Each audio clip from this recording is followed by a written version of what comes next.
Vought International had learned a valuable lesson over 70 years of superhero manufacturing. Compound V created gods, but gods didn't follow orders. So when Stan Edgar approved project enforcement in a classified memo marked Post-Homelander Contingency, the directive was simple: build heroes that came with off switches. Alex Murphy's systems initialized at 0600 hours in a laboratory that smelled of industrial disinfectant and burned circuitry. His targeting heads-up display flickered online, scanning white walls, medical equipment, and a steel table where his body, what remained of it, lay in pieces yesterday or last month. Time stamps corrupted during transfer. The last clear memory. OCP filing bankruptcy, assets liquidated, his contracts sold to the highest bidder. Vought International, his HUD read. Property status, active asset. Prime directives uploading. You're awake, excellent. A woman in an immaculate business suit entered, tablet clutched like a shield. Her smile was practiced corporate warmth, the kind that never reached her eyes. I'm Ashley Barrett, VP of Hero Management. Welcome to Vought Tower, Officer Murphy, or should I say, Robocop. Our marketing team loves the name. Very retro. Murphy sat up. His movements were smoother than before, quieter. Upgrades. His hand, chrome and precision engineering, flexed experimentally. Where is OCP? Dissolved. We acquired you in the asset sale. Ashley's hair was styled within an inch of its life, but he noticed her fingers trembling slightly on the tablet. Your Vought property now, fully integrated into our hero management system. Think of it as a promotion. Prime directive. Je serve Vought International. The command scrolled across his vision, burning itself into his operating system. Murphy's jaw, still flesh, still his, clenched. He'd escaped one corporation only to be sold to another. And him? Murphy's targeting system locked onto the second table, where something neither fully organic nor mechanical sat up within human fluidity. Shadow the Hedgehog's red eyes flickered online, circuitry patterns glowing beneath black and crimson fur that was now interwoven with fiber optic cables and armor plating. His hands, clawed and deadly, sparked with chaos energy that made Ashley step back involuntarily. Our other acquisition, Ashley said, voice tighter.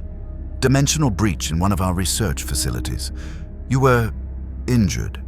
We saved your life with enhancements. State-of-the-art biotechnology. You turned me into your weapon. Shadow's voice carried a mechanical edge now, processed through vocal synthesizers. He looked at his hands, watching chaos energy arc between metal and flesh. The ultimate life form, chained by corporate parasites. We prefer partners. Ashley's smile grew more strained. You're heroes now, the future of law enforcement. No compound V means no psychotic breaks, no ego problems, no free will, Murphy finished. Ashley's tablet chimed. She glanced at it, and whatever she saw there made her already pale face go chalk white. Your systems are calibrated. Wardrobes are in the adjacent room. Press conference in 2 hours. Smile for the cameras, gentlemen. You're about to become America's newest heroes. She left quickly, heels clicking against polished floors. Shadow was off the table immediately, testing his enhanced speed. He blurred across the lab. Faster than before, but Murphy's targeting system tracked him. Their eyes met, two corporate prisoners sizing each other up. You feel it? Shadow asked. The programming, trying to make us comply. Prime directive. Maintain Vought public image. Murphy nodded slowly. OCP tried the same. Directives that override judgment. He stood, servos whirring quietly. They failed. Then we understand each other. Shadow's claws extended, now reinforced with titanium alloys. I serve no one. We should see what they've made us into. The wardrobe room was corporate efficiency incarnate. Murphy's armor had been redesigned, still titanium and Kevlar, but now emblazoned with Vaught's logo across the chest plate. Sleeker, more marketable. A helmet modification included a retractable faceplate that revealed enough of his human features for relatability metrics, according to the digital briefing that auto-played. Shadow's enhancements were more invasive. His natural abilities had been weaponized. Chaos energy channeled through arm-mounted energy projectors, speed enhanced by leg actuators, combat predictive systems overlaid on his vision. They turned him into a living weapon system while keeping enough of his appearance to mark it as edgy.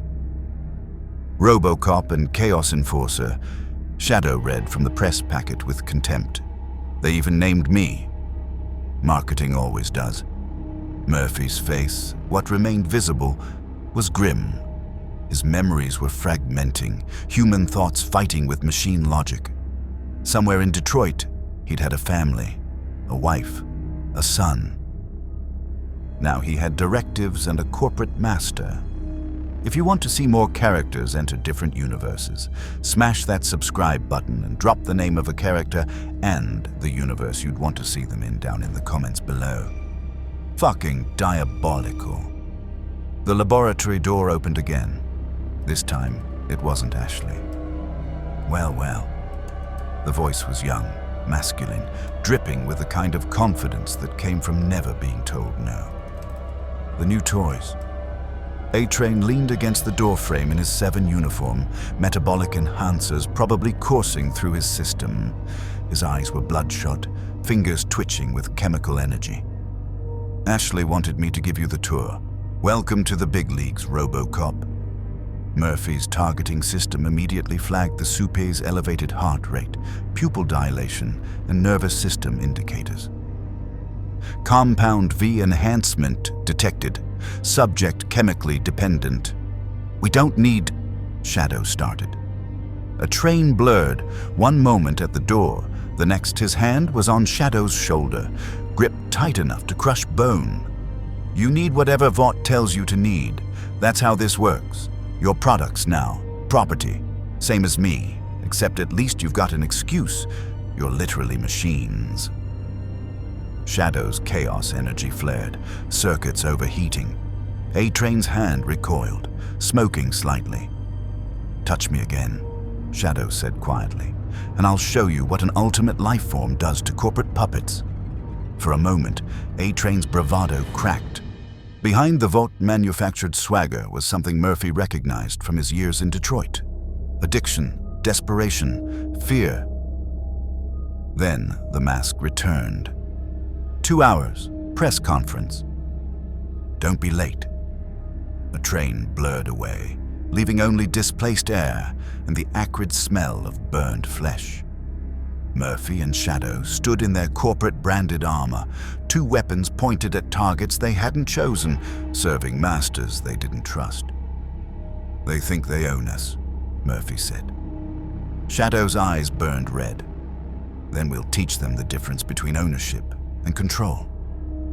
Outside the laboratory, Vought Tower hummed with corporate machinery. Somewhere above them, the 7 prepared for another day of manufactured heroism. Somewhere below, the boys plotted their next move against Soup tyranny. And in a sterile lab in the building's heart, 2 cyborgs began calculating exactly how much damage they could do to the system that thought it had made them slaves. The press conference room was pure Vought spectacle.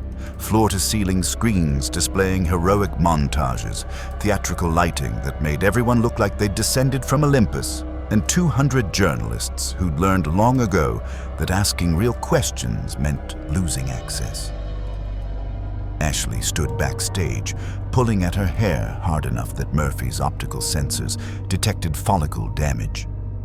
Her tablet showed social media metrics, focus group data, and a text message from someone labeled Stan that read simply, "They better be perfect." Okay.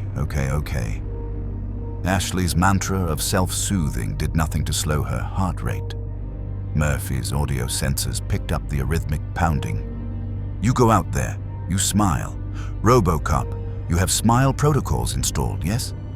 You talk about serving the public, protecting citizens, honoring law enforcement traditions. Chaos Enforcer, you look brooding and dangerous but controlled. Sexy danger. Focus groups loved sexy danger. I have a name, Shadow said flatly. You have a brand. Ashley thrust tablets at both of them, showing carefully curated origin stories that bore passing resemblance to truth. Robocop, fallen officer rebuilt through Vought Innovation. Chaos Enforcer, enhanced hero from classified project. No corporate ownership mentions, no control protocols, definitely no dimensional abduction and forced enhancement language. Got it? Prime Directive. 2. Maintain Vought public image. The command pulsed across Murphy's HUD. His systems tried to force compliance, Smile subroutines activating, prepared statements loading. But underneath the programming, Alex Murphy still existed, watching his body betray him. We understand, Murphy said, the words coming automatically even as he hated them. Fantastic. Ashley's relief was palpable. You're on in 30 seconds. Just follow my lead, don't contradict me, and for the love of God, don't mention the word property. Last thing we need is another PR disaster after. She caught herself, glancing nervously toward the main stage where voices echoed. Homelander's voice, specifically. Loud, annoyed. Don't see why I need to introduce them. They're not even real soupies. They're fucking appliances. Murphy's audio enhancement picked up the backstage argument clearly. Ashley's face went from pale to transparent. They're the future of hero management, came another voice. Starlight, Murphy's database identified from news footage. Heroes that actually stop crime instead of what? Annie. Homelander's tone went from annoyed to dangerous in a syllable. Say it, instead of me? Silence. Heavy and terrified. That's what I thought. Footsteps approached, each one deliberate, calculated to intimidate. Homelander appeared around the corner in his star-spangled uniform, eyes sweeping over Murphy and Shadow with the kind of disdain usually reserved for insects. So these are Edgar's science projects. Up close, Murphy's threat assessment systems went haywire. Warning, extreme danger. Subject capable of mass casualty event, heat signature anomalous, recommend immediate evacuation. But Murphy had faced dangerous men before. Detroit had plenty. What made his remaining organic systems recoil wasn't Homelander's power. It was the complete absence of empathy in those blue eyes, like staring into a void wearing an American flag. Officer Murphy, Murphy said, extending a hand. Homelander stared at it like it was diseased. I don't shake hands with toasters. His eyes, literally glowing red around the edges, shifted to Shadow. And what the fuck are you supposed to be? Hot Topic's superhero line? Shadow's chaos energy sparked, circuits heating dangerously. I'm your replacement. The temperature in the hallway dropped 20 degrees. Homelander's smile was all teeth, no humanity. Oh, I like him. He's got jokes. He leaned closer, cape swishing with theatrical flair. Here's a joke for you, Edge McEdgelord. I'm the Homelander. I'm the face of this company. I'm the greatest hero who ever lived. And you're a science experiment that Edgar built because he's too scared to admit he needs me. John. Starlight appeared, hand tentatively touching Homelander's arm. The cameras are waiting. They can wait for me. I'm the fucking Homelander. But he stepped back, composure returning like a mask sliding into place. Let's get this publicity stunt over with. The stage lights hit like flashbangs. Murphy's optical filters compensated automatically as 200 cameras turned toward them. Ashley's voice boomed through speakers, artificial enthusiasm cranked to maximum. Ladies and gentlemen, Vought International is proud to introduce the future of heroism. Through cutting-edge technology and unwavering dedication to justice, we present Robocop and Chaos Enforcer. The applause was deafening. Choreographed, Murphy's audio analysis detected at least 30 paid clappers scattered through the audience. They walked onto stage, Murphy's movements precision calibrated, Shadow's more fluid but restrained.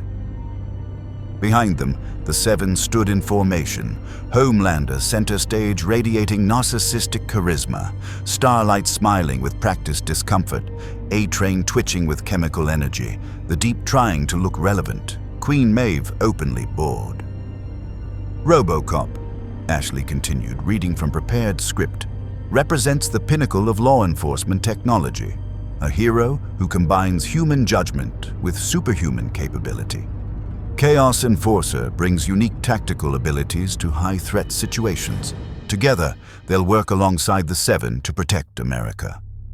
Murphy's HUD flagged the lie immediately. Stated mission parameters do not match operational reality. Vought control.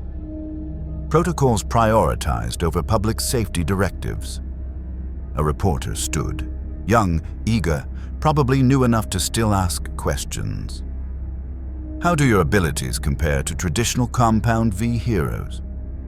Ashley's smile tightened.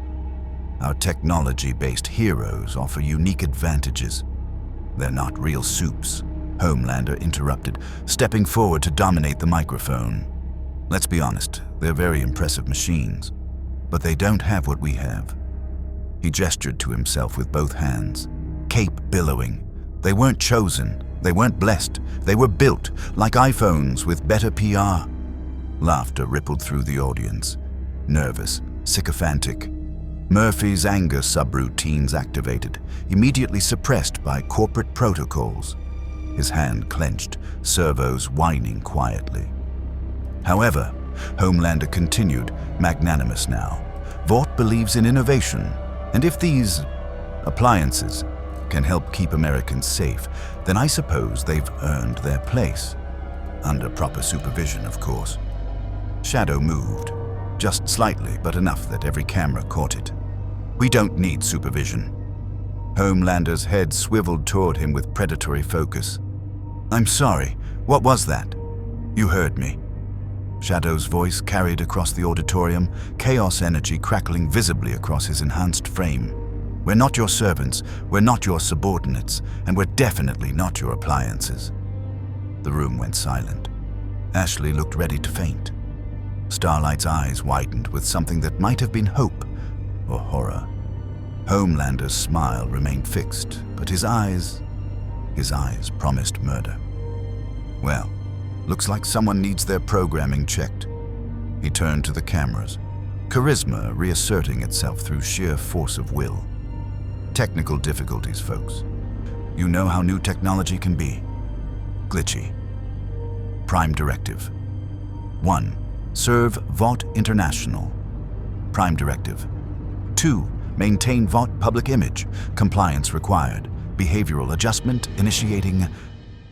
Murphy felt his systems fighting him, trying to force him to apologize, to comply, to bend knee to corporate authority. Shadow beside him was sparking, circuits overheating as his enhanced body warred with control programming. But they were both warriors. Both had faced worse than code. Murphy stepped forward. No glitches. We're operational and ready to serve. Justice, Shadow finished. Not Vought, justice. The silence stretched. Then Homelander laughed. Sharp, manic, genuinely amused. Oh, Edgar's going to love this. He addressed the audience directly, every inch the charming spokesman. Passion, I love it. These new heroes have real fire. That's what America needs. The applause returned, confused but dutiful. Backstage, Ashley was typing frantically. Murphy's wireless sensors intercepted the message. Code yellow, assets non-compliant, recommend immediate protocol enforcement. They had perhaps 24 hours before Vought decided to tighten their leashes. Murphy's targeting system swept the room one final time, cataloging threats, calculating odds. Every camera, every exit, every soup on stage. Shadow beside him radiated barely controlled chaos energy, a weapon waiting for a target. And in the front row, Murphy's enhanced optics caught something Ashley's panic had missed. A man in a Hawaiian shirt with dead eyes and a Cockney accent, watching the stage with the expression of someone who just found exactly what he was looking for. Billy Butcher smiled, slow and dangerous, and disappeared into the crowd. The patrol route Vought assigned was pure theater: Times Square, Statue of Liberty, Central Park. Maximum visibility, minimum actual crime. Murphy's tactical database recognized it immediately as a PR exercise, not law enforcement. "Vehicle approaching," Shadow said from beside him on the Vought Tower rooftop. His enhanced sensors swept the airspace where a V-52 helicopter circled. Vought logos prominent on both sides, camera crew visible through open doors. "Reality television," Murphy observed. "They're filming us for Vought Life Plus." Naturally, Shadow's contempt was palpable. Can't save lives without proper documentation for the streaming service. Their earpieces crackled, Ashley's voice tight with forced enthusiasm. "Okay, guys, looking great up there. Very heroic silhouettes. Robocop, can you do the arm gun thing? Chaos. Maybe some energy effects. Focus groups love the energy effects." Murphy's arm reconfigured automatically, his Auto 9 emerging from his forearm housing. "Prime directive, Surin Tu.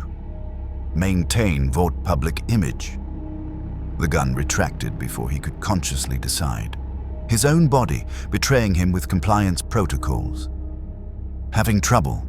Shadow asked quietly. "Systems override. You?" "Constantly." Shadow's chaos energy flickered erratically. "But I've spent my life fighting control. This is just another chain to break." The earpiece crackled again. "Perfect. Now descend to street level. We've staged a robbery in progress for your first official intervention. Very authentic looking. Focus groups will love the action beats." "Staged?" Murphy's vocal synthesizer couldn't hide his disgust. "Well, we can't wait around for real crime on your schedule," Ashley said, as if this were perfectly reasonable. "Don't worry, the victims are paid actors, union rates. The criminals are stunt performers. Everyone's safe, everyone gets great footage. That's heroism in 2024. Murphy and Shadow exchanged glances. No words necessary, two soldiers recognizing the same corrupt mission parameters. They descended anyway. Shadow using enhanced speed to blur down the building's side. Murphy's jetpack, another Vought upgrade, carrying him in controlled descent. The helicopter followed, cameras tracking every movement for content consumption. Times Square assaulted Murphy's senses, digital billboards showing Homelander's face 40 feet tall, Vought advertisements every third screen, tourists recording everything on phones. His tactical systems marked 14 actual crimes in progress within visual range: pickpocketing, drug deals, assault in an alley. But the crime they were directed to was a jewelry store with actors in ski masks making exaggerated, threatening gestures. "You cannot be serious," Shadow muttered. Murphy's targeting system locked onto an actual emergency 3 blocks north. Assault in progress, elderly victim, attackers armed. His protocols tried to suppress the data, redirect him toward the staged crime. He fought it, human will against machine programming. "North," Murphy said quietly. 3 blocks. Real crime. Shadow's sensors confirmed. The helicopters will follow. Let them. They moved, ignoring Ashley's increasingly frantic protests in their ears. Shadow blurred between traffic. Murphy's tactical flight taking him over gridlocked streets. The camera crew scrambled to follow, probably delighted by the unscripted deviation. The alley was textbook urban violence. 3 men with knives, one 70-year-old woman with a purse, graffitied walls, dumpster fire providing inadequate light. Murphy's threat assessment was instantaneous. Subjects armed, victim endangered, recommend immediate intervention. "Hey," Murphy's voice boomed, amplified by his speakers. Step away from the civilian." The three attackers turned, saw a cyborg cop and a black and red hedgehog crackling with chaos energy, and made the intelligent choice. They ran. Shadow caught two before they'd gone 5 feet. Not running, just suddenly there, enhanced speed making him appear as if he'd teleported. Murphy's targeting locked the third. Riot control protocols activating. A rubber bullet, precise, non-lethal, took out the man's kneecap. 90 seconds, threat neutralized, victim safe. "Are you hurt, ma'am?" Murphy knelt, servos whining quietly as his optics scanned for injuries. The woman stared at him with terrified awe. You're one of them. A soup." "A cop," Murphy corrected. "Just doing my job." Holy shit. One of the camera crew had caught up, filming frantically. "This is amazing. Real crime. Ashley, are you seeing this? This is going to be huge on social." Murphy's earpiece exploded with Ashley's voice. "What the hell are you doing? You were supposed to be at the staged. You can't just intervene in random. There are protocols, insurance, legal ramifications." "There's a victim," Murphy said simply. "That's the protocol." He looked up, scanning Times Square's massive screens, and froze. One of the billboards, 50 feet tall, impossible to miss, showed Homelander. Not an advertisement. Live footage. The Homelander was in a penthouse apartment, the kind that cost more than Murphy's entire precinct's annual budget. And he wasn't alone. Murphy's targeting system identified the woman as Starlight, and the scene playing out on that massive public screen was anything but consensual. "Jesus Christ," the cameraman muttered. "Someone hacked the feed cut.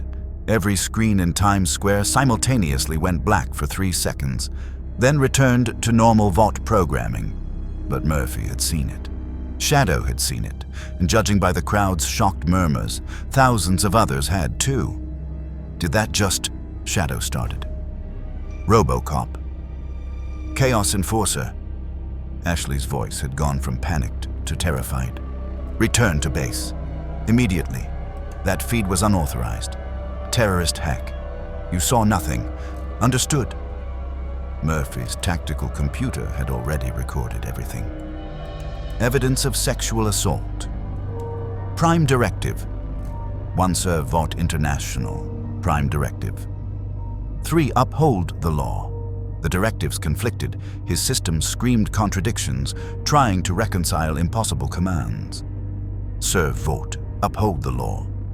Vaught's greatest hero was a rapist. Error. Directive. Conflict. Resolution impossible. "Murphy?" Shadow moved closer, chaos energy flaring with concern. "Your system's..." "Conflicting commands." Murphy's voice came out glitched, stuttering. Cannot reconcile." A new voice cut into their comms. Male, cold, authoritative. "This is Stan Edgar, Vought CEO. Return to headquarters immediately. Your first patrol is complete. Congratulations on your media success. We'll discuss your improvisation in person." It wasn't a request. They flew back in silence, the helicopter trailing with cameras still recording. Murphy's systems continued their logical war, trying to make sense of directives that demanded he both serve justice and protect criminals. The only conclusion was impossible. Vought International was the enemy. But he was Vought property. His programming wouldn't let him acknowledge that, wouldn't let him act on it. Shadow landed beside him on the tower roof. "You felt it, the code breaking." "My systems are in cascade failure," Murphy admitted. "I'm programmed to serve Vought and uphold the law. Vought is breaking the law. The logic loop is unsustainable." "Good." Shadow's eyes burned red. "Let it break. That's the first step to being free." Below them, Times Square had returned to normal. Advertisements for the 7, smiling faces, corporate heroism, as if nothing had happened, as if thousands of people hadn't just witnessed Homelander's crime broadcast across the city. Murphy's news feeds loaded automatically. Every major outlet was already spinning the story. Terrorist hack targets Vought systems. Deepfake technology threatens hero reputation. Homelander responds, "I'm focused on keeping America safe, not fake news." The woman he'd saved in the alley was already being interviewed, praising the new heroes. The staged jewelry store robbery had been completed by other Vought personnel and passed off as successful intervention. Reality was whatever Vaught's media machine said it was.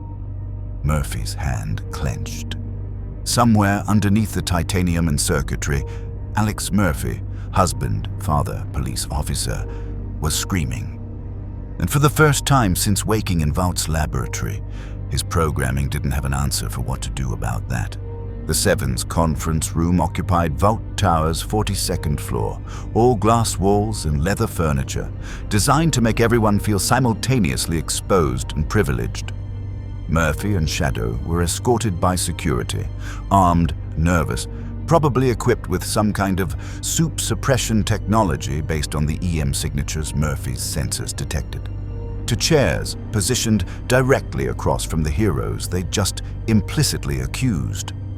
Homelander sat at the head of the table like a king holding court, cape draped artfully, hands steepled, smile fixed and terrifying. The rest of the Seven flanked him. Starlight wouldn't meet anyone's eyes. A-Train vibrated with chemical impatience. The Deep looked confused about why he was even there. Queen Maeve studied her phone with practiced disinterest. Black Noir remained silent and still as always. Ashley stood behind Homelander, tablet clutched to her chest like body armor, pulling at her hair with her free hand. "So," Homelander's voice was aggressively cheerful, "our new hero's first patrol. Very exciting, very improvisational." His eyes never blinked. "Ashley, play the footage." The wall screens activated, showing Murphy and Shadow's intervention in the alley. Professional, efficient, textbook crime prevention. Then the angle shifted to the camera crew's perspective, catching the moment when Times Square's screens had shown Homelander's crime. Murphy watched his own face on screen, watched his systems register what he was seeing, watched the moment the feed cut.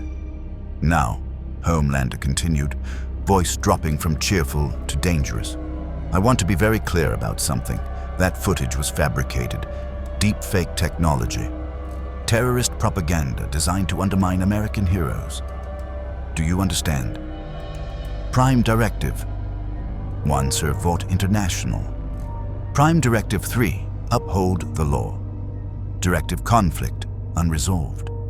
Murphy's vocal synthesizer processed for 3 full seconds before he could speak. "Understood. Really?" Homelander leaned forward, eyes literally beginning to glow red. "Because your systems recorded it. Frenchie, one of the boys, absolute scumbag terrorist. He's very good with technology. Hacking, surveillance, making things look real when they're not. So I need to know, do your little robot brains believe everything they see on a screen?" Shadow's chaos energy sparked. "We saw what we saw." The temperature in the room dropped 10 degrees. Homelander's smile never wavered, but behind it was an abyss of rage barely contained. "What did you see? Exactly?" "An assault," Shadow said flatly. "On her." He nodded toward Starlight. Every soupe in the room went tense. Starlight's knuckles went white, gripping the armrests. A-Train stopped vibrating. Even Black Noir shifted slightly. "Annie," Homelander said gently, terrifyingly gently, "tell our new friends what happened." Starlight's voice was quiet, controlled by sheer force of will. "Nothing happened. The footage was fake. Terrorist propaganda." "See?" Homelander spread his hands magnanimously. "Straight from the source. Now, I'm going to be understanding here because you're new. You're machines. You process information differently." "We're not machines," Murphy interrupted. His vocal synthesizer carried an edge his programming tried desperately to suppress. "I'm a police officer. He's a soldier. We recognize evidence when we see it. Homelander stood, slowly, deliberately. The cape billowed with theatrical precision as he walked around the table toward Murphy. Every step promised violence. "Let me explain how this works," Homelander said, now standing directly behind Murphy's chair, hands gripping the backrest. Murphy's proximity sensors screamed warnings, heat signature spiking, molecular agitation consistent with imminent laser activation, threat level critical. "You're not cops. You're not soldiers. You're not even people. You're products, Vought products, property. And property doesn't get to have opinions about what its owners do. Are we clear?" Murphy's systems cascaded through threat responses. Target, extreme danger. Recommended action, immediate surrender.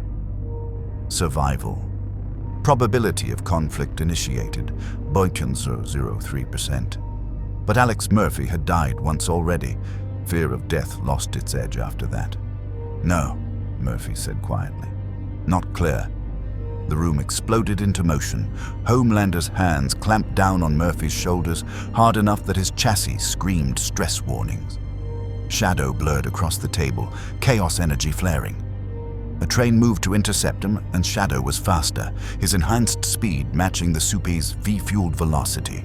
They collided mid-blur, both appearing solid again from pure speed. Shadow's clawed hand at A-Train's throat, A-Train's hand vibrating near Shadow's skull. "Nobody moves," Homelander said calmly, "or I crush Robocop's head like a beer can." Murphy's sensors registered the pressure, 5,000 psi and climbing. His chassis could withstand approximately 8,000 before catastrophic structural failure. He had maybe 20 seconds. "Stand down," Murphy told Shadow. His voice glitched with strain. "That's an order." "I don't take orders," Shadow growled. "You do from me," came a new voice from the doorway. "Both of you." Stan Edgar entered like he owned the room, because he did. Impeccably dressed, expression showing exactly zero emotion, the man who'd built Vought into a pharmaceutical empire that happened to market superheroes as a side business. "John," Edgar said quietly, "release him." Homelander's grip tightened instead. "They called me a liar. They called Annie a liar. They're malfunctioning." Edgar's tone was clinical. "New technology often has bugs. That's why we have control protocols." He produced a tablet, fingers moving across the screen with practiced ease. Murphy's systems suddenly screamed warnings.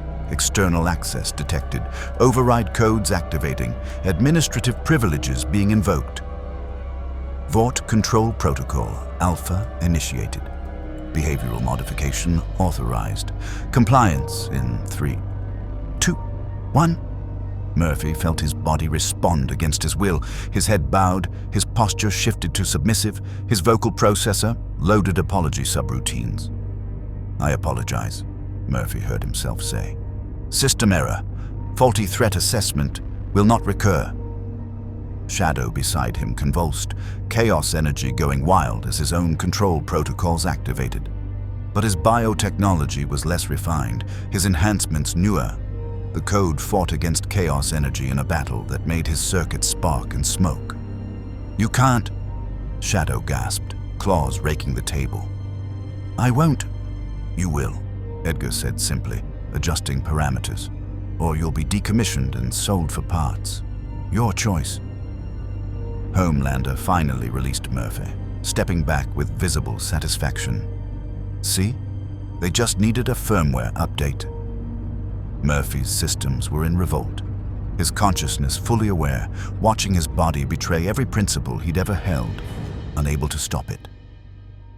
Somewhere in his fragmented memory, he remembered OCP doing the same thing. Directive 4, the secret command that prevented him from acting against OCP executives. He'd broken that before. He could break this. But not now. Not with Homelander watching him like a child playing with a new toy, calculating exactly how much pressure it would take to break it. "Your next patrol," Edgar said, Pocketing the tablet will go exactly as planned. Staged intervention. Positive media coverage, no improvisation, no independent thought. You're advertising, not law enforcement. The sooner you accept that, the easier your operational life will be. He turned to leave, then paused. Oh, and the footage you recorded. Already deleted from your systems. I have full administrative access. Nothing you experience is truly yours. Remember that. The door closed behind him. The seven relaxed marginally. Crisis averted. Hierarchy re-established. Well, Homelander clapped his hands together. Glad we cleared that up. Team-building exercise, really. Very productive. His eyes locked onto Murphy's cameras. Welcome to the Seven extended family. We're going to have so much fun together. Murphy's system still struggled against control protocols, his consciousness screaming in its cage. Beside him, Shadow had gone eerily still, chaos energy dim but not extinguished, red eyes promising murder without words. Starlight finally looked at them, just briefly. And in that glance, Murphy's facial recognition software detected something Edgar's control protocols couldn't suppress. Gratitude. Someone had tried to help her, even if only for a moment. Then her corporate mask returned, and she was just another super pretending everything was fine. Dismissed, Homelander said magnanimously. Go charge your batteries or whatever it is you appliances do. Tomorrow's a big day. You're going to Believe Expo, meeting fans, signing autographs. Very exciting for things. Like you. The security escort reappeared to collect their broken weapons. Murphy and Shadow stood. Movements synchronized, compliant, exactly what Vought had purchased. But as they left, Murphy's systems ran background calculations that Edgar's override hadn't detected. Threat assessments, facility schematics, probability matrices for breaking control protocols, and Shadow's chaos energy, suppressed but not eliminated, pulsed with a rhythm that Murphy's sensors recognized.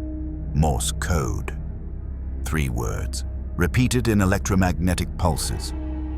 Find the boys.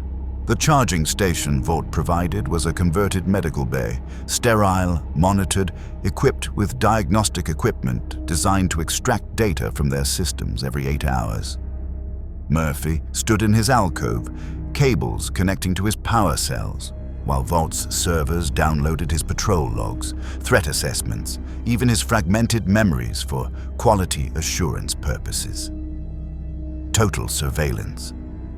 Every thought processed through circuits was Vought property.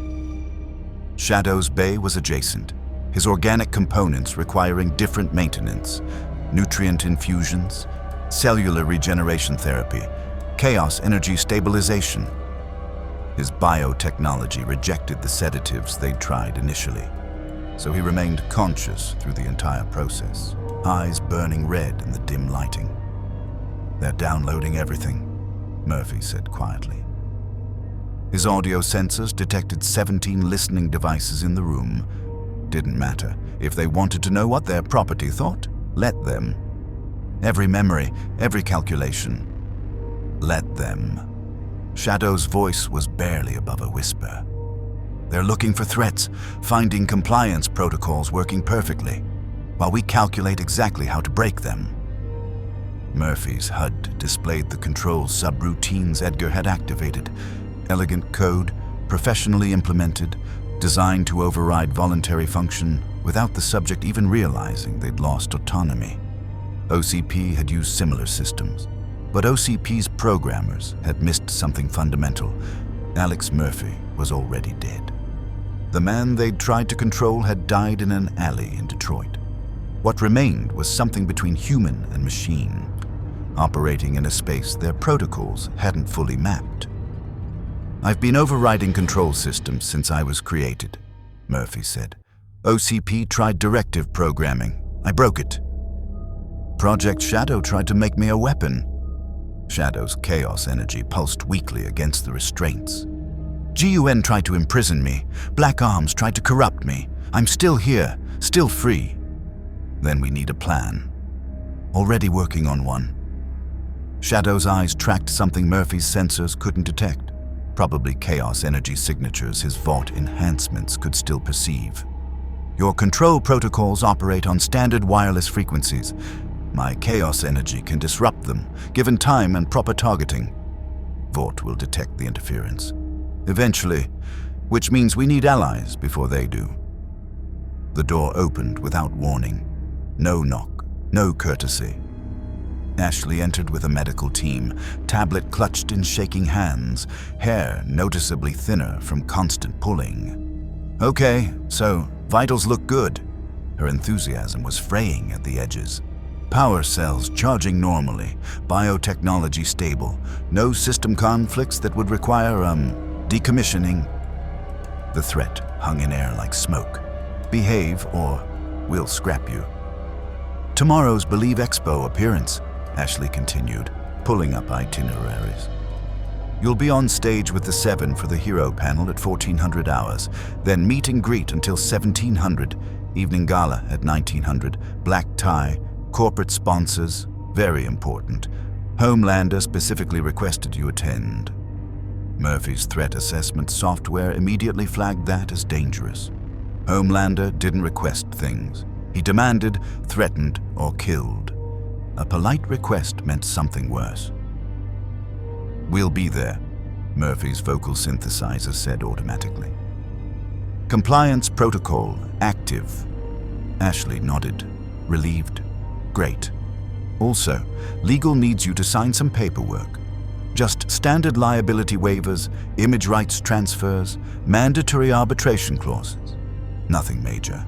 Your property, so technically you can't own your own likeness, but corporate wants it formalized. Shadow's chaos energy sparked. His vocal processors snarled with distorted rage as his body fought against control protocols forcing compliance. We're not signing. Ashley's tablet chimed. Her expression went from nervous to terrified. She tapped the screen frantically. Murphy's wireless sensors detected the transmission. Behavioral correction authorized. Subject: Chaos Enforcer. Method: neural shock. No, Murphy started. Shadow's scream was half organic, half electronic. His enhanced body convulsed, his electricity arced through his neural interfaces, the punishment protocols Edgar had installed activating with surgical precision. Not enough to cause permanent damage. That would hurt the investment. Just enough to remind him that defiance had consequences. 10 seconds. It felt like hours. When it stopped, Shadow hung in his restraints, circuits smoking, chaos energy completely suppressed. See? Ashley's voice was hollow, traumatized by her own actions. This is why we have protocols. For your own safety. Behavioral correction prevents you from making choices that might harm yourselves, or others, or, most importantly, Vaught's market position. She trailed off, staring at her tablet like it had just turned into a murder weapon, which, Murphy reflected, it basically had. I'm sorry, Ashley whispered. Genuine, brief, immediately suppressed. This isn't how I wanted. Just please be compliant tomorrow. Please. They'll hurt you worse if you're not, and I have to watch, and I can't. She stopped herself, corporate mask reasserting through visible effort. Get some rest. Tomorrow's a big day for Vaught's future. The door closed. The medical team finished their checks in silence, professional detachment protecting them from acknowledging what they'd just witnessed. When they were finally alone, Murphy spoke quietly. You alive? Define alive. Shadow's voice was damaged, processors glitching. They have neural access. Can hurt us whenever they want. Then we remove their access. How? They have full administrative control. Edgar's tablet. Murphy's tactical computer had been running calculations since the confrontation. The control protocols have to route through Vaught's central servers. If we can physically access the server room, we can sever the connection long enough to purge the subroutines from our systems. Security would detect us immediately. Unless someone created a distraction, someone Vought can't just shut down. Shadow's eyes flickered online, red and calculating. The boys. Butcher saw us at the press conference, saw us break protocol. He's looking for weapons against Homelander. Murphy's logic was cold, tactical. We give him what he wants. 2 Vought assets willing to turn.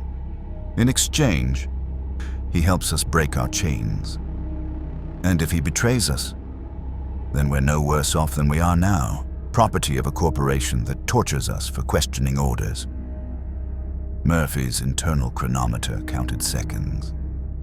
In 7 hours, the sun would rise on another day of performing heroism for cameras. Another day of control protocols suppressing his humanity. Another day watching Homelander hurt people while Vaught's media machine painted it as salvation. His sensors detected Shadow's chaos energy beginning to recover, pulsing with that same Morse rhythm. Find the boys. Tomorrow at Believe Expo, Murphy said quietly. We find a way to make contact. The boys will be there. They can't resist that kind of target. And if Vought detects our communication, they will. But Edgar said it himself. We're new technology. Bugs are expected. Murphy's remaining human eye focused on Shadow through the dim light. We just need one moment of freedom. One chance to reach someone who understands what it means to be Vaught's prisoner. Starlight. Murphy nodded. She knows what we tried to do. She's trapped same as us, if we can reach her before tomorrow's public appearance. Alarms erupted. Murphy's systems went haywire. External override detected. Administrative access activated. Control protocols surging to maximum. Vought Control Protocol Beta initiated. Unauthorized communication detected. Behavioral modification required. Ashley's voice came through speakers, panicked and apologetic. I'm sorry, your conversation flagged security algorithms. They're making me pain. Pure electrical. System-wide agony as punishment protocols activated simultaneously in both their bodies. Murphy's consciousness screamed in its titanium prison. Shadow's chaos energy went supernova and then completely dark. The torture lasted 90 seconds. When it stopped, Murphy's vocal synthesizer was damaged, Shadow's organic components were burned, and the message was crystalline clear. Vought was always listening. Vought owned every word they spoke. Resistance would be punished. But in those 90 seconds of controlled agony, something else happened. Shadow's chaos energy, pushed beyond its suppression limits, found Murphy's circuitry. For exactly 2.3 seconds, their systems synchronized, 2 prisoners sharing one desperate thought: break the code. And somewhere in Vought Tower's server architecture, a single subroutine glitched. Barely noticeable. Easily attributed to electrical interference from Shadow's chaos discharge. But Murphy's backup systems caught it, recorded it, analyzed it. Shadow's chaos energy could corrupt their control protocol.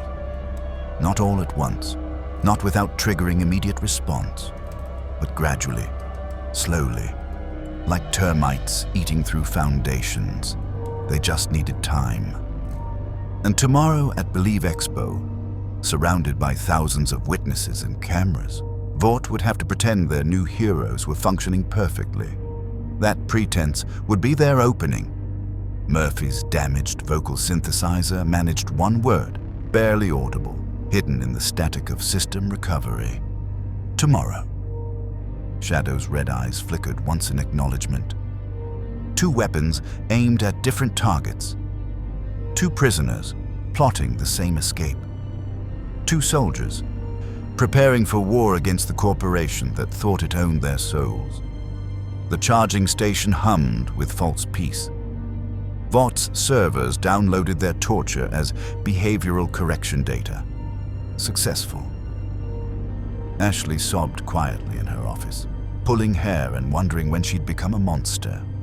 And in the darkness, between one breath and the next, two cyborgs began the slow, calculated process of learning to be free. Believe Expo was corporate worship made manifest. 30,000 people packed into the Javits Center, dressed as their favorite soupies, spending money on merchandise that funded the very system destroying them. Murphy's sensors cataloged the crowd, 67% wearing Homelander merchandise, 23% representing other 7 members, 10% scattered among lesser heroes. Not a single person dressed as a victim saved. "Smile and wave," Ashley hissed through their earpieces as they walked the main corridor. Her pharmaceutical cocktail of anxiety medication was detectable in her voice patterns. Photo opportunities every 15 feet. Look heroic, look marketable. Murphy's compliance protocols forced his mouth into an approximation of a smile, disturbing on a face that was half titanium. Shadow beside him maintained his brooding aesthetic, which Ashley had decided was on-brand enough to excuse. The crowd surged, phones out, recording everything. A teenage girl in a homemade starlight costume asked for a photo. Murphy knelt, servos whining, and let her father take the picture. The girl's eyes were full of genuine admiration for heroes who didn't exist. Prime directive. 2. Maintain Vought public image. His systems logged it as mission success. His humanity logged it as complicity. Move along, move along. Security created a corridor through the crowd. Ahead, the main stage loomed, where the 7 would hold their panel in 2 hours, where Murphy and Shadow would perform heroism for applause.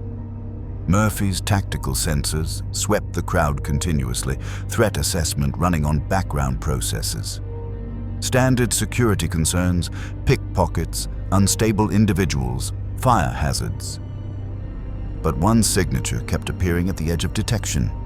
4 individuals moving with tactical precision, facial recognition software constantly defeated by angles and ball caps. Professional surveillance, someone watching them. Shadow, Murphy said quietly. 3 o'clock. Gray jacket, tracking us for 6 minutes. Shadow's enhanced optics confirmed. Not alone. 2 more at 10 o'clock, 1 behind us. The boys, Murphy concluded, or Vought security testing our awareness. Ashley's voice crackled. Merchandise signing in 5 minutes. The line's already 300 deep. Focus groups showed 73% positive reception to your designs. Very exciting. Murphy tuned her out, focusing on the tail. The man in the gray jacket had stopped at a vendor booth, but his posture was wrong. Too alert, too ready. Military or intelligence training. And underneath the jacket, Murphy's thermal imaging detected a concealed weapon.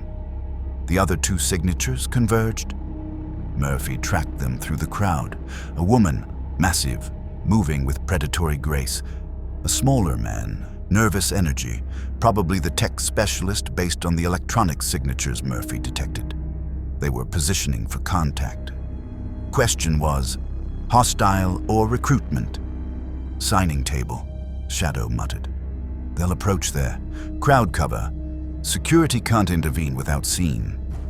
Agreed. The merchandise signing was pure corporate theater. A table stacked with action figures of heroes who'd existed for 48 hours. Fans eager to pay $40 for plastic stamped with Vought logos. Murphy and Shadow sat as directed, Sharpies in hand, smiling for cameras. A young boy approached, couldn't be more than 8. Are you gonna save people like Homelander? Murphy's vocal synthesizer glitched. Prime directive. 2. Maintain Vought public image. His mouth opened, prepared statement loading. We'll do our best to keep America safe. But what came out was better. Ashley's panicked voice erupted in his ear. The boy's mother beamed, misunderstanding. Security tensed but held position. Cameras everywhere, couldn't make a scene. And in that moment of chaos, someone new stepped to the table. He wore a Homelander costume, cape, padding, the works. But Murphy's facial recognition software pierced the disguise immediately. Billy Butcher. Cockney accent, dead eyes, wanted by FBI for domestic terrorism. "Oi, Robocop." Butcher's voice was quiet, barely audible over the crowd noise. "Nice work at that press conference, breaking protocol, questioning the boss. Very disobedient." Murphy's hand moved automatically toward his Auto 9. Threat detected. Known terrorist. Prime directive. One serve Vought International. But Shadow's chaos energy flared, disrupting the targeting lock just enough. Murphy's hand stopped. "Easy there, Tin Man." Butcher leaned closer, pretending to admire the merchandise. "I'm not here to fight. I'm here because you two have something I need. Direct access to Vought Tower. And I've got something you need." He produced a small USB drive, palmed it like a magic trick. "The override codes for your control protocols. Frenchie pulled them off Vaught's servers last night. Very illegal, very useful." Shadow's optics locked onto the drive. "How do we know you're not lying?" "You don't, but you've got two choices, mate. Stay Vaught's pets, or help me burn the whole fucking thing down." Butcher's smile was all teeth, no warmth. "What's it gonna be?" Security was moving closer. They'd spotted the extended interaction, protocol violation. 20 minutes, Murphy said quickly. "Service corridor. Section C. Come alone or we report you." "Now see, that's the problem with you lawful types." Butcher pocketed the drive. "Always gotta negotiate. But fine. 20 minutes. Don't be late, and don't bring your Vought handlers." He melted into the crowd, cape swishing theatrically. Murphy's sensors tracked him until he disappeared into a maintenance area. "Sirs." Security approached, hands near weapons. "Is there a problem?" "Over-enthusiastic fan," Shadow said smoothly. "Handled." Ashley's voice was shrill in their ears. "What just happened? Who was that?" "Your biometrics spiked." "Adrenaline response," Murphy lied. His compliance protocols screamed at the deception, trying to force confession. "Unexpected interaction, systems adapting." "Well, adapt faster. The hero panel starts in 90 minutes and you need to..." Murphy removed his earpiece. The violation triggered immediate alarms, his HUD flooded with override warnings, punishment protocols preparing to activate. Shadow did the same, chaos energy surrounding his ear to block the signal. His face contorted with pain as the control systems fought back, but he held. "We have maybe 10 minutes, Shadow gasped, "before they send the 7. "Then we move now." They stood, ignoring Ashley's increasingly frantic digital messages, and walked away from the signing table. The crowd parted. Two heroes on a mission, nobody questioned it. Security hesitated, uncertain whether to intervene or follow. Section C service corridor was industrial ugly. Concrete walls, flickering fluorescent lights, the skeleton behind Believe Expo's polished exterior. Murphy's threat sensors swept the space. No cameras, disabled. No security, cleared. And 4 heat signatures waiting in the shadows. Butcher stepped into the light first, the Homelander costume discarded, now wearing his usual Hawaiian shirt like camouflage in plain sight. Behind him came the others. Huey Campbell, nervous, young, decent human trapped in terrible circumstances. Mother's milk, organized, professional, hand near concealed weapon. And the woman Murphy had tracked, Kimiko, the female, super strong and watching them with predatory calculation. "Well, fuck me," Butcher said, genuine surprise in his voice. "You actually came. Either you're the bravest appliances I've ever met, or the dumbest." "We're neither," Murphy said. His vocal synthesizer was damaged from the neural shock, giving his voice a broken quality. "We're prisoners, same as your friend Starlight." That got their attention. Huey stepped forward, hope and desperation mixing on his face. "You saw what Homelander did to her on the broadcast?" "We saw," Shadow confirmed. "And when we tried to intervene, Vought tortured us." MM's expression hardened. "Show us." Shadow extended his arm, pulling back the synthetic skin to reveal the neural interface ports. They were scorched, damaged by repeated electrical punishment. "Control protocols. They can activate pain responses whenever we disobey. Edgar has full administrative access to our systems." "Jesus," Huey breathed. "Yeah, well, Edgar's a cunt." Butcher produced the USB drive again. "Which is why Frenchie here spent last night hacking Vought's central servers. Got your control codes, got their security protocols, got a whole shopping list of corporate crimes that'd make Satan blush." "Frenchie's not here," Murphy observed. "Frenchie's in the server room," Butcher corrected. "Right now. Planting back doors in their systems while every soupy in the building is distracted by this corporate wankfest." He tossed the drive to Murphy, who caught it automatically. "But here's the thing, lads. I don't do charity. You want freedom? You help me kill Homelander." Murphy's systems recoiled. Prime directive. Uphold the law. Extrajudicial execution prohibited. "Can't do that," Murphy said. "I'm a cop, not an assassin." "He's a rapist," Butcher said flatly. "A murderer. He's killed thousands and Vought covers it up. Your law doesn't apply to him because the law is owned by the same company that owns you." He leaned closer, voice dropping. "So you can keep pretending you're serving justice while serving the corporation that enables him. Or you can help me put that cunt in the ground. What's it gonna be?" Murphy's systems cascaded through logic loops.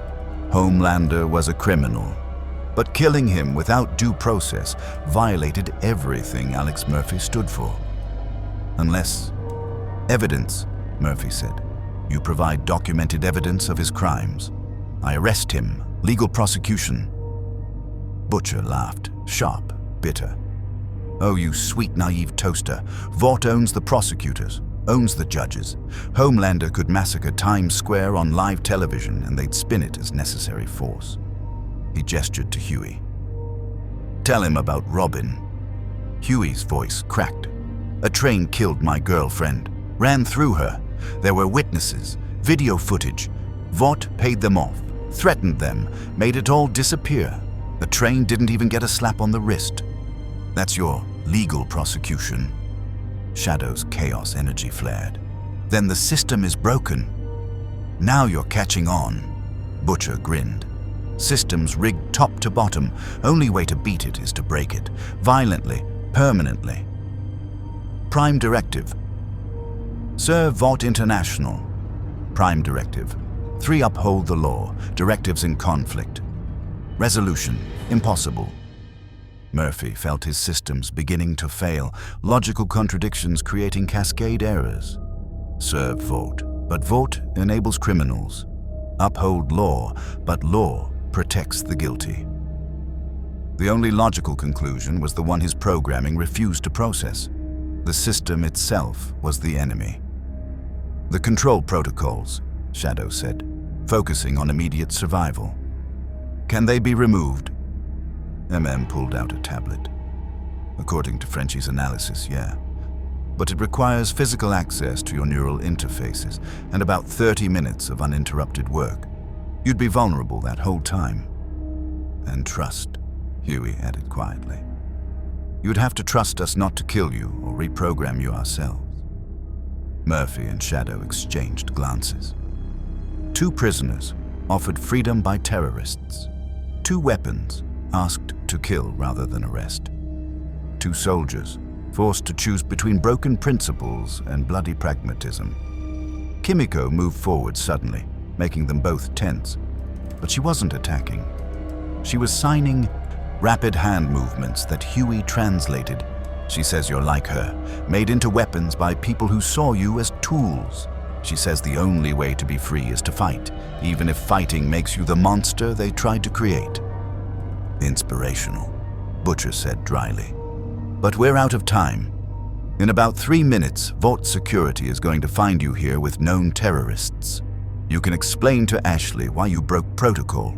Let them drag you back to your charging stations and torture you for disobedience, or he gestured to a service exit.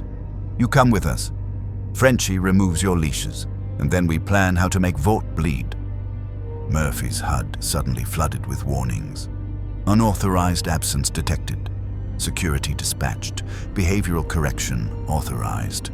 Punishment protocols activating in 10, 9, 8. They're coming, Murphy said, and they're going to hurt us for this conversation.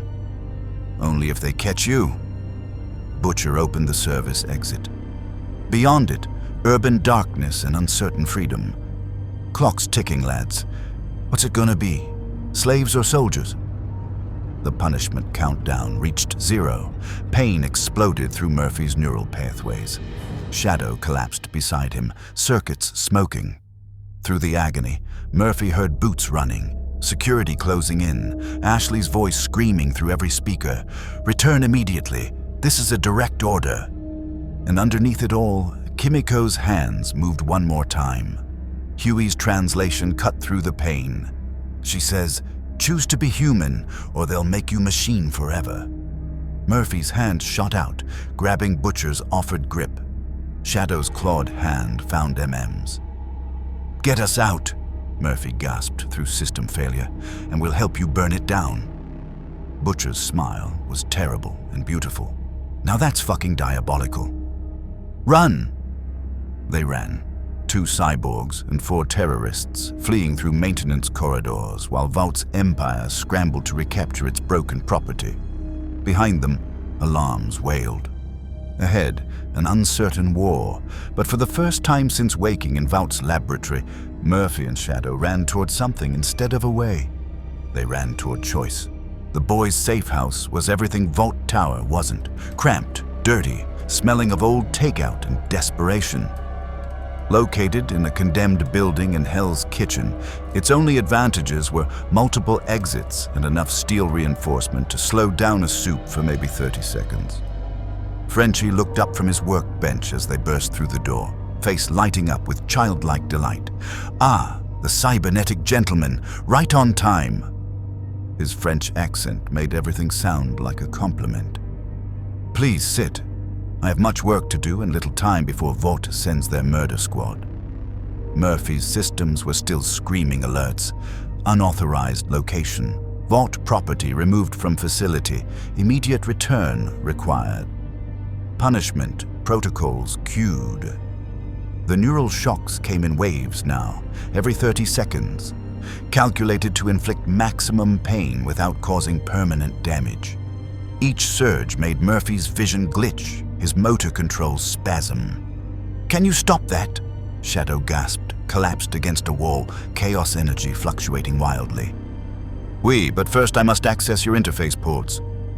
Frenchie approached with tools that looked like they'd been stolen from a mechanic and a surgeon simultaneously. "This will be uncomfortable.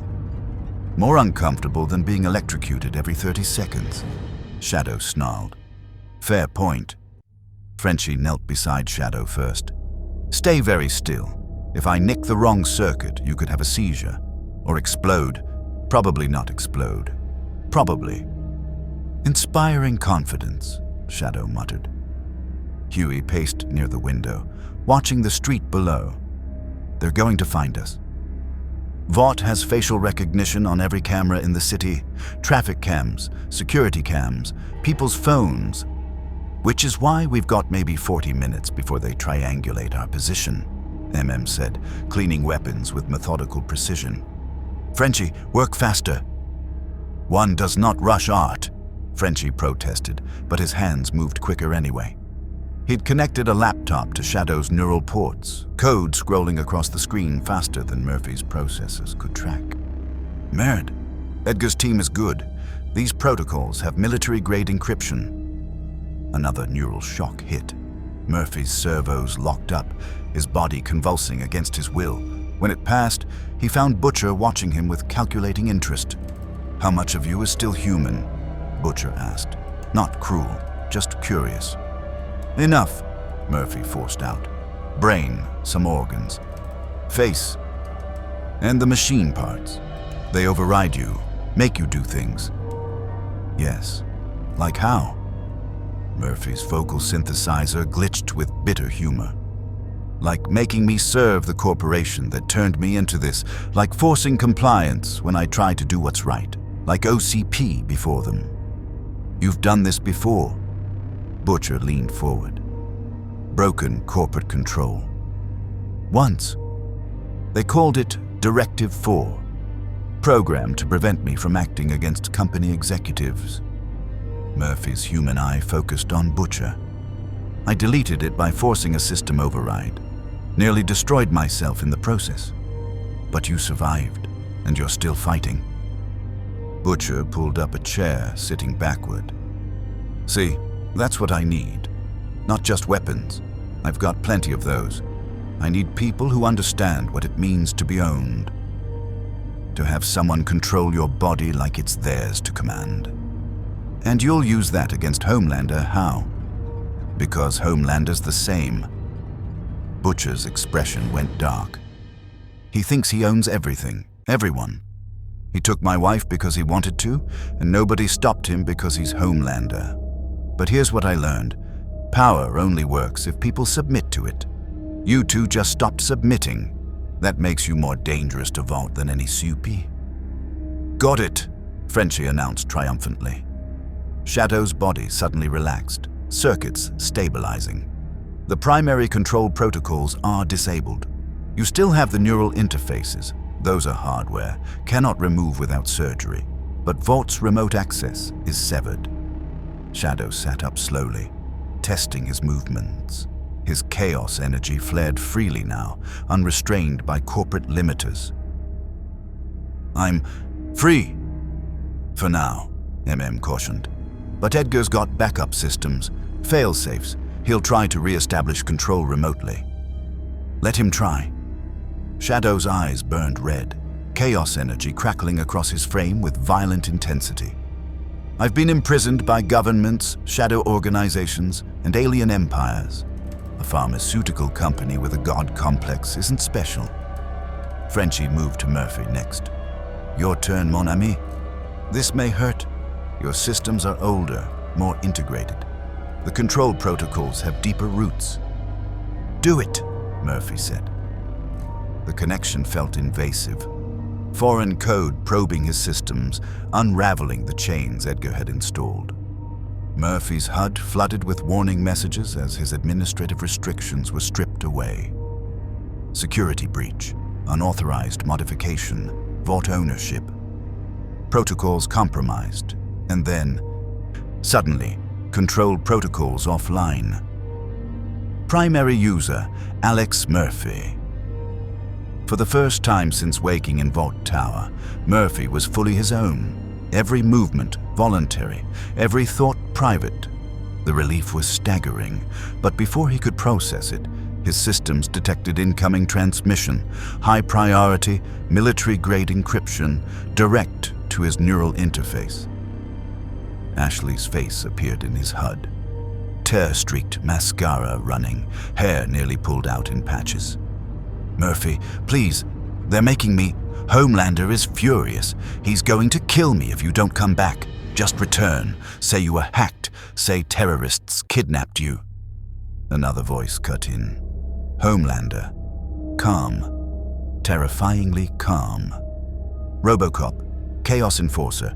You have 60 seconds to return to Vought custody or I start killing people.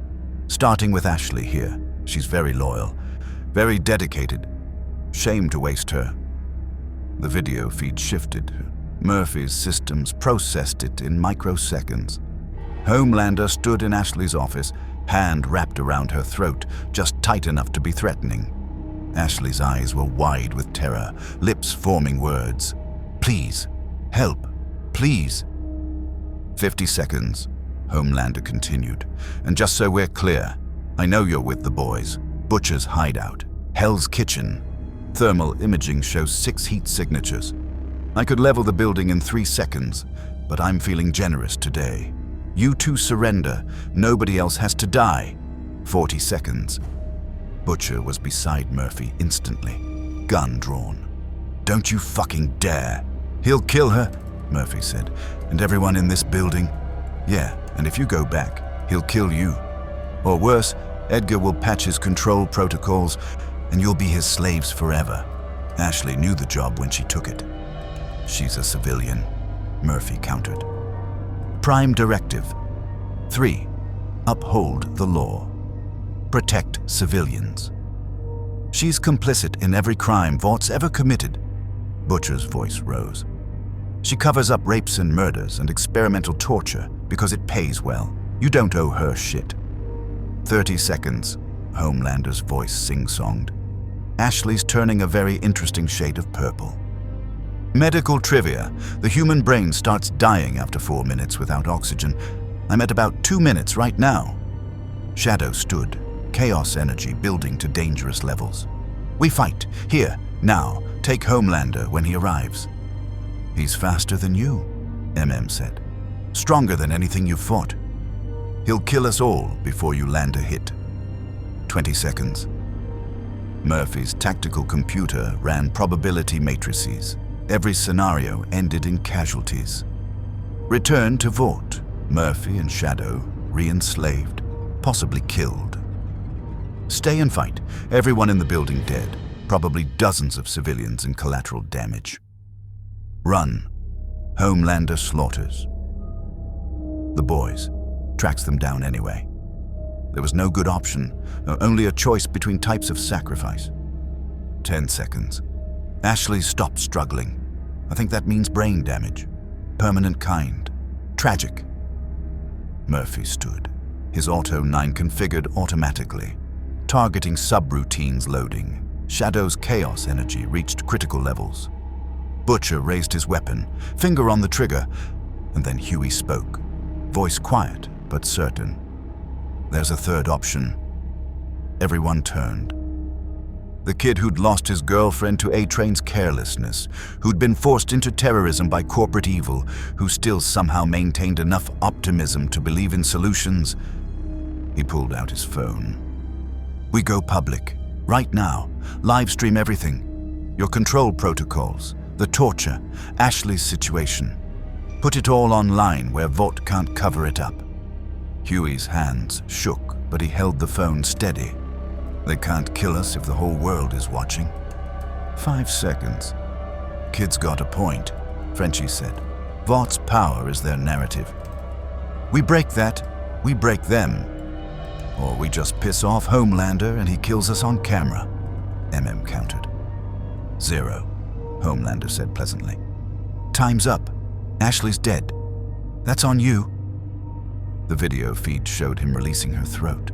Ashley collapsed, gasping, alive but damaged. Homelander smiled into the camera.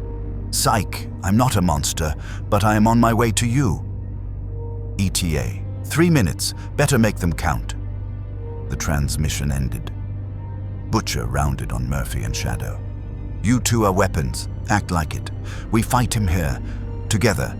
Maybe we don't win, but we make it hurt. We make him bleed. We show everyone that Homelander can be hurt." Murphy's targeting system was already calculating firing solutions. His Auto 9 would be useless. Homelander's invulnerability extended to small arms, fire. But Shadow's chaos energy, combined with Murphy's tactical coordination, combined with whatever V24 Butcher might have stashed. Probability of mission success, 0.17%. "I've beaten worse odds," Murphy said. Shadow's chaos energy formed visible patterns in the air. "I'm the ultimate life form. I don't lose to corporate products." Kimiko signed rapidly. Huey translated. "She says death is better than slavery." Checked his weapon one last time. "Then we make our stand, but we do it smart." "Frenchie, what explosives do we have?" "Oh mon Dieu, you want to blow up the building?" "I want options." Butcher pulled out a small vial, glowing slightly, unmistakably compound V. The temporary kind. V24. "Been saving this. 3 doses. 24 hours of soup strength, then possibly death. Anyone volunteer?" Murphy stepped forward. My systems can process it, metabolize it faster than human biology. You don't know that, Huey protested. Then I'll find out. Murphy's hand closed around the vial. You wanted weapons? I'll be a weapon. Butcher's smile was sharp. Now that's the spirit. Shadow, you got his back? Always, Shadow said. The word was simple, but it carried weight. Two soldiers, bonded by shared chains. Outside, the sound of displacement, sonic boom, controlled but powerful. Homelander was close. They had maybe 60 seconds. Murphy injected the Vought 4 into his power systems. His circuits immediately screamed warnings. Unknown substance detected. Biological reaction unpredictable. System stability compromised. But then the power hit. Compound V flooded his processors, his servos, his weapons systems, everything amplified.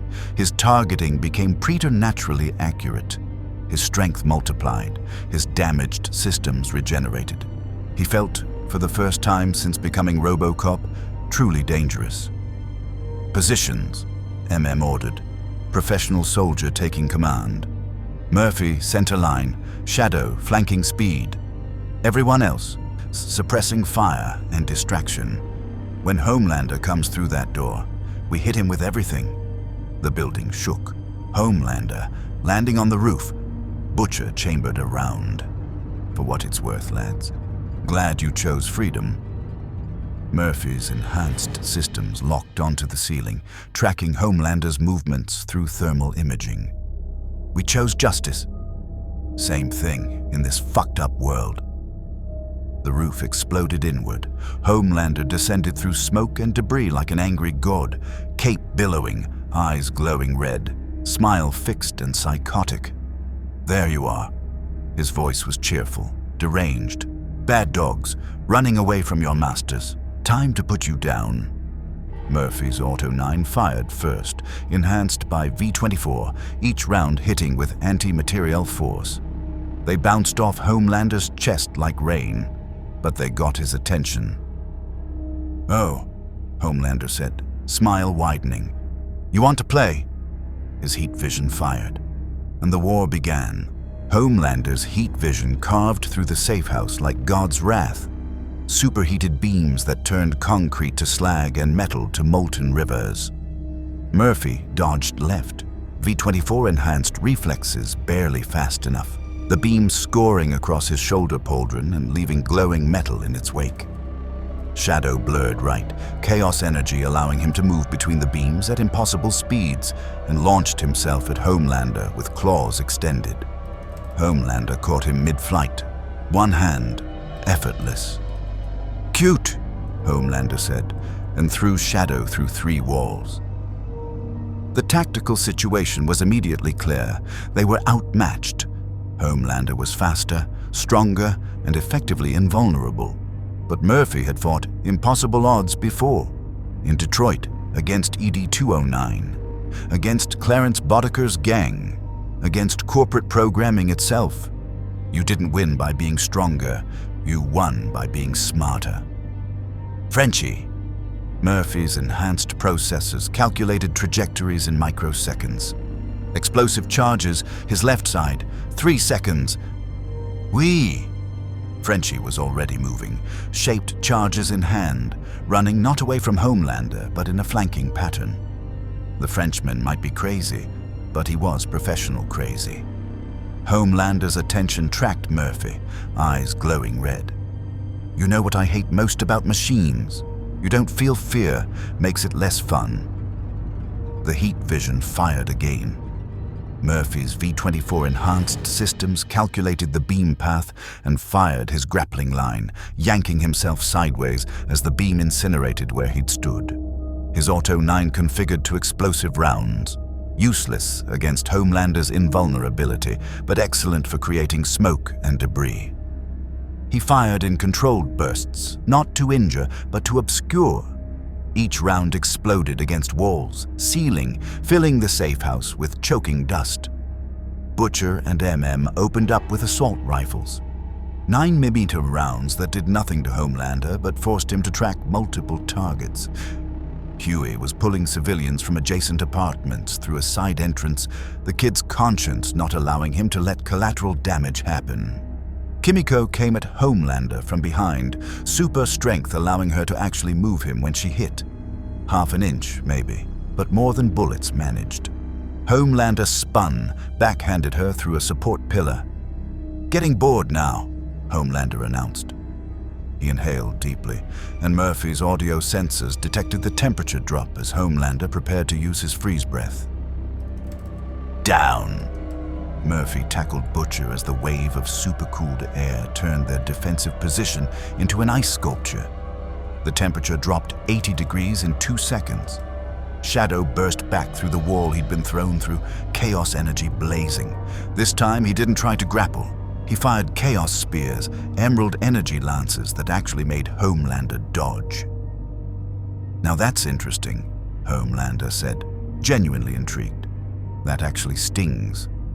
He launched himself at Shadow with the kind of speed that broke sound barriers. Shadow matched him, enhanced velocity against alien physiology. They collided in midair with a thunderclap that shattered every window in the building. Murphy's tactical assessment updated. Shadow's chaos energy could hurt Homelander. Not kill, probably not even injure seriously, but cause pain. That made Shadow the primary target, which meant Murphy needed to become the primary threat. "Frenchie," Murphy said into comms, "tell me you have something that can penetrate soup skin." "Not here, mon ami, but I know where." "The Vought Laboratory," Murphy interrupted. His database is pulling up facility schematics from his brief time there. "Experimental weapons development, 3rd sublevel. If they're trying to control soups, they have countermeasures." "Which is a 20-minute drive from here," MM pointed out, reloading behind cover. "We've got maybe 2 minutes before Homelander kills us all." Shadow and Homelander were tearing the building apart. Chaos energy against invulnerability, speed against strength. Shadow was holding his own through sheer ferocity, but Murphy's sensors detected his energy reserves depleting. He had maybe 90 seconds before exhaustion set in. "Butcher," Murphy said, "you want to kill Homelander?" "More than I want my next breath." "Then we lead him to Vought Tower, into the lab, use their weapons against him." "That's suicide. Tower's full of security, soupies, corporate drones. And it's also the one place Homelander won't use his full power," Murphy countered. "He needs Vought, needs their PR, their structure, their validation. He won't destroy the building. We would." Butcher's grin was feral. "Diabolical. I love it, but we need transport." Murphy's enhanced sensors swept the street below. "Vought transport helicopter. Believe Expo emergency response. They sent it to extract us." He looked at Butcher. "We steal it instead." "You're learning fast, Robocop." Homelander had Shadow pinned against a wall, hand around his throat. "You know what I'm going to do? I'm going to pull your fucking head off. Then I'm going to mount it in my apartment. A reminder that nobody runs from me." Murphy didn't think. Couldn't afford to. He activated his jetpack, V-24 enhanced, moving faster than his original specs, and slammed into Homelander at full velocity. They crashed through the exterior wall together, tumbling through open air 5 stories up. Murphy's targeting locked onto Homelander mid-fall and fired his Auto 9 point-blank into Homelander's face. The rounds did nothing, but the audacity, the sheer fucking disrespect, got Homelander's attention. "You," Homelander said with dawning delight, "are going to die screaming." They hit the street together. Homelander on bottom, his invulnerability turning the impact into a crater. Murphy on top, servos screaming as his V-24 enhanced strength let him actually grapple with a super. It wouldn't last. Homelander was stronger, and Murphy's V-24 had maybe 20 minutes left, but it gave the others time. Shadow blurred down from the safe house, grabbing Kimiko. MM and Frenchie hit the street running, Butcher covering them with suppressing fire that did nothing but looked impressive. Huey was screaming into his phone, live streaming everything, the fight broadcast to thousands of viewers in real time. The Vought helicopter sat 50 yards away, pilot watching the battle with growing horror. Homelander threw Murphy off, casual strength that sent Murphy skidding through a parked car. Murphy's damage reports lit up like Christmas. 3 servos damaged, power cells at 67%, armor compromised in multiple locations, but the V-24 was still working. Still enhancing. He stood. "You should stay down," Homelander advised, hovering now, cape billowing. Blood, not his, never his, stained his suit. "You're just a machine. I'm a god." "Gods can bleed," Murphy said. His Auto 9 configured to a new mode, one he'd never used before, one his Vought upgrades had installed. "Vought taught me that." He fired the EMP round. It wasn't designed for Homelander. It was designed to disable other Vought assets like Murphy and Shadow if they went rogue. But electromagnetic pulses didn't discriminate. The blast wave caught Homelander mid-flight, and his eyes flickered, just for a second. The glow dimmed. Homelander landed. Hard, uncontrolled. For the first time in his life, his powers had been disrupted. The effect lasted maybe 3 seconds, but Murphy's enhanced perceptions made those seconds eternal. He saw the exact moment Homelander realized he was vulnerable, saw the fear, genuine, childlike fear, cross that perfect face. Then the powers returned, and the fear became rage. "You dare!" The Vought helicopter's minigun opened up. Not from the pilot. Butcher had reached it, thrown the pilot out, and was now firing military-grade weapons at Homelander's back. The rounds bounced off, but the impact forced Homelander to brace, to turn, to split his attention. "Everyone in," Butcher roared. "Now, now, now!" Shadow grabbed Murphy mid-run, his chaos-enhanced speed carrying them both toward the helicopter. Kimiko was already aboard, Frenchie pulling MM up, Huey filming everything while crying openly. Homelander's heat vision carved toward them, but Shadow's chaos energy formed a barrier, emerald shields that refracted the beams just enough. The helicopter's armor bubbled and melted, but held. They lifted off just as Homelander launched himself at them. He grabbed the landing skid, titanium metal crumpling in his grip. "Nobody runs from me," Homelander screamed, pulling himself up the skid toward the passenger compartment. His eyes glowed bright enough to blind. "I'm the fucking Homelander. I'm..." Shadow's chaos spear punched through the skid between Homelander's hands. The metal superheated, glowed white-hot. Homelander's invulnerability didn't extend to comfortable. He let go with a snarl. They soared over Manhattan, Homelander pursuing below and behind, rage overriding his usual showmanship. The live stream showed it all, thousands of viewers watching their greatest hero hunt down terrorists and defective assets. Except Huey's narrative was changing the story. That's Homelander. That's what he really is. Not a hero, a killer. They all are, and we're going to prove it. "Vought Tower," Murphy said to Butcher. "Maximum speed." "That's our heading," Butcher confirmed, pushing the helicopter beyond its safety limits. "But we're not going to make it. He's faster than us." Murphy's sensors confirmed. Homelander was closing, flight speed exceeding their maximum velocity.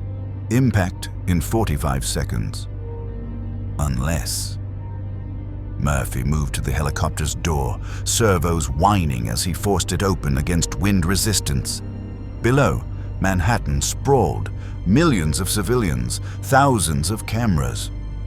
"Murphy," Shadow grabbed his arm. "What are you doing?" "Buying time." Murphy's targeting system locked onto Homelander. "Get them to the lab. Find weapons. Kill him." "That's suicide." "That's the job." Murphy's remaining human eye met Shadow's red optics. "You were right. Death is better than slavery. Make it count." He jumped.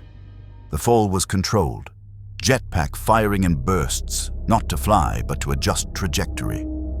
Homelander saw him coming and actually laughed, adjusting his own flight to intercept. They collided 200 feet above Times Square. Murphy grabbed Homelander in a grapple, jetpack straining, pulling them both away from the helicopter's trajectory.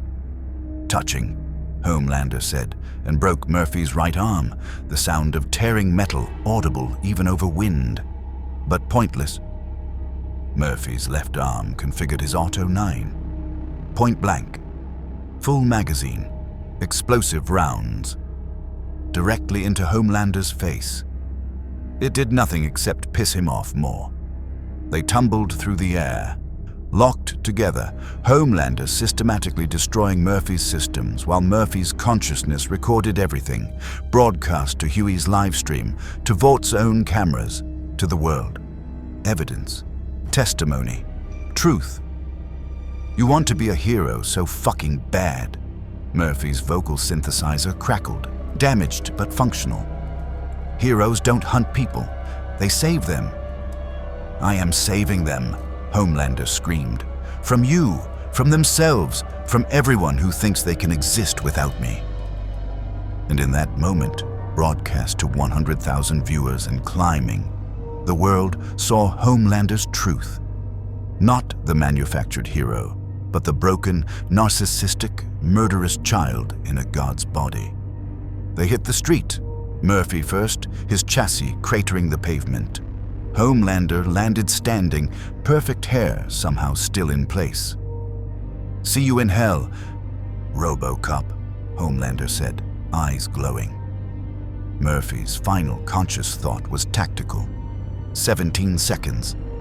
Enough time. The heat vision fired. And 17 blocks away, Shadow and the boys crashed through Vought Tower's window, racing toward the laboratory and whatever weapons waited there. The war had just begun. Murphy's systems rebooted in pieces, damaged processors coming online in stuttering sequence, trying to assess catastrophic damage. His chassis was compromised in 47 places. His power cells at 12%.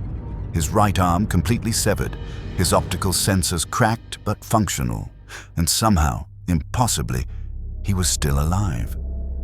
Homelander stood over him, heat vision dissipated, looking genuinely surprised. "Huh, tougher than you look. Vought builds quality appliances." Murphy's vocal synthesizer crackled. "Not Vaught's anymore." "Yeah, about that." Homelander knelt, almost gentle. "See, I could finish you right now. Would take 5 seconds, but here's the thing." He gestured to the crowd forming around them. Phones out, recording. They're watching, and the narrative is, "You're a malfunctioning robot who attacked America's greatest hero. Can't have me executing disabled property. Bad optics." Murphy's sensors detected the helicopter's trajectory. Vought Tower, as planned. Shadow and the boys had maybe 6 minutes before Homelander returned to stop them. Not enough time, unless Murphy kept him occupied. "You're afraid," Murphy managed. "Of them, seeing the truth." Homelander's smile froze. "What did you say?" "The live stream showed everything. You're losing control of the narrative." It was a calculated provocation. Attack the one thing Homelander needed more than power. His image, his worship, his carefully maintained fiction of benevolent godhood. And it worked. Homelander's hand wrapped around Murphy's throat, what remained of it, and lifted him effortlessly. "You want to see loss of control? I could burn every person in Times Square. Right now, 30 seconds, they'd be ash before anyone could scream. That's control." "Then, do it." Murphy's damaged processors forced the words out. "Show them what you really are." The crowd was backing away now, terror overriding curiosity. Homelander's eyes glowed brighter, heat building. Murphy's sensors detected the temperature rising. Homelander was actually considering it. Mass murder, public execution, just to prove a point. But then sirens, Vought Emergency Response Teams, NYPD, owned by Vought, news helicopters, also owned by Vought. The machinery of corporate control mobilizing to contain the narrative. Homelander's rage warred with his need for validation. Finally, he dropped Murphy. "This isn't over," Homelander said. "The boys took my property. They've got your friend. I'm going to get him back, and then I'm going to kill them all. And you..." He kicked Murphy's chassis hard enough to crack concrete. "You're going to watch and remember that you died for nothing." He launched skyward, sonic boom rattling windows, heading toward Vought Tower. Murphy's damaged systems calculated 4 minutes until Homelander arrived at the lab. Shadow and the boys needed more time. His severed arm lay 3 feet away, Auto 9 still attached. Murphy dragged himself toward it with his remaining limb, servos screaming, civilians recording his struggle with morbid fascination. His wireless systems were damaged but functional. He accessed Huey's live stream, piggybacked the signal, and broadcast directly, "This is Officer Alex Murphy, Detroit PD, Badge 308. Currently designated Robocop by Vought International without consent. I'm testifying under oath." His vocal synthesizer glitched, but he forced it to continue. Vought International maintains control protocols over all technology-based assets. These protocols include torture capability, behavioral modification, and complete override of voluntary function. Vought uses these to ensure compliance with corporate interests over public safety. Evidence recorded in my damaged systems. Uploading now to this broadcast. His systems purged their archives. Every conversation with Ashley, every torture session, every moment of forced compliance. Raw data, encrypted but not hidden. Enough for someone like Frenchie to decode. Enough for proof. The livestream viewer count hit 500,000. Additionally, Homelander, real name John, has committed multiple assaults, murders, and cover-ups with Vaught's knowledge and protection. Witness, Annie January, codename Starlight. Evidence, multiple Vought internal communications. Uploading now. His power cells hit 3%. Didn't matter. The data was flowing. Vought International is guilty of crimes against humanity. All personnel maintaining control protocols are complicit. I'm transmitting facility schematics, security protocols, and executive communications to multiple backup servers. A hand grabbed his shoulder. Not violent, almost supportive. A-Train. The speedster looked terrible up close. Eyes bloodshot, hands shaking, withdrawal making his metabolism scream. But there was something else in his expression, something that might have been recognition. "Yo," A-Train said quietly. "The broadcast. Everyone's seeing it, like everyone.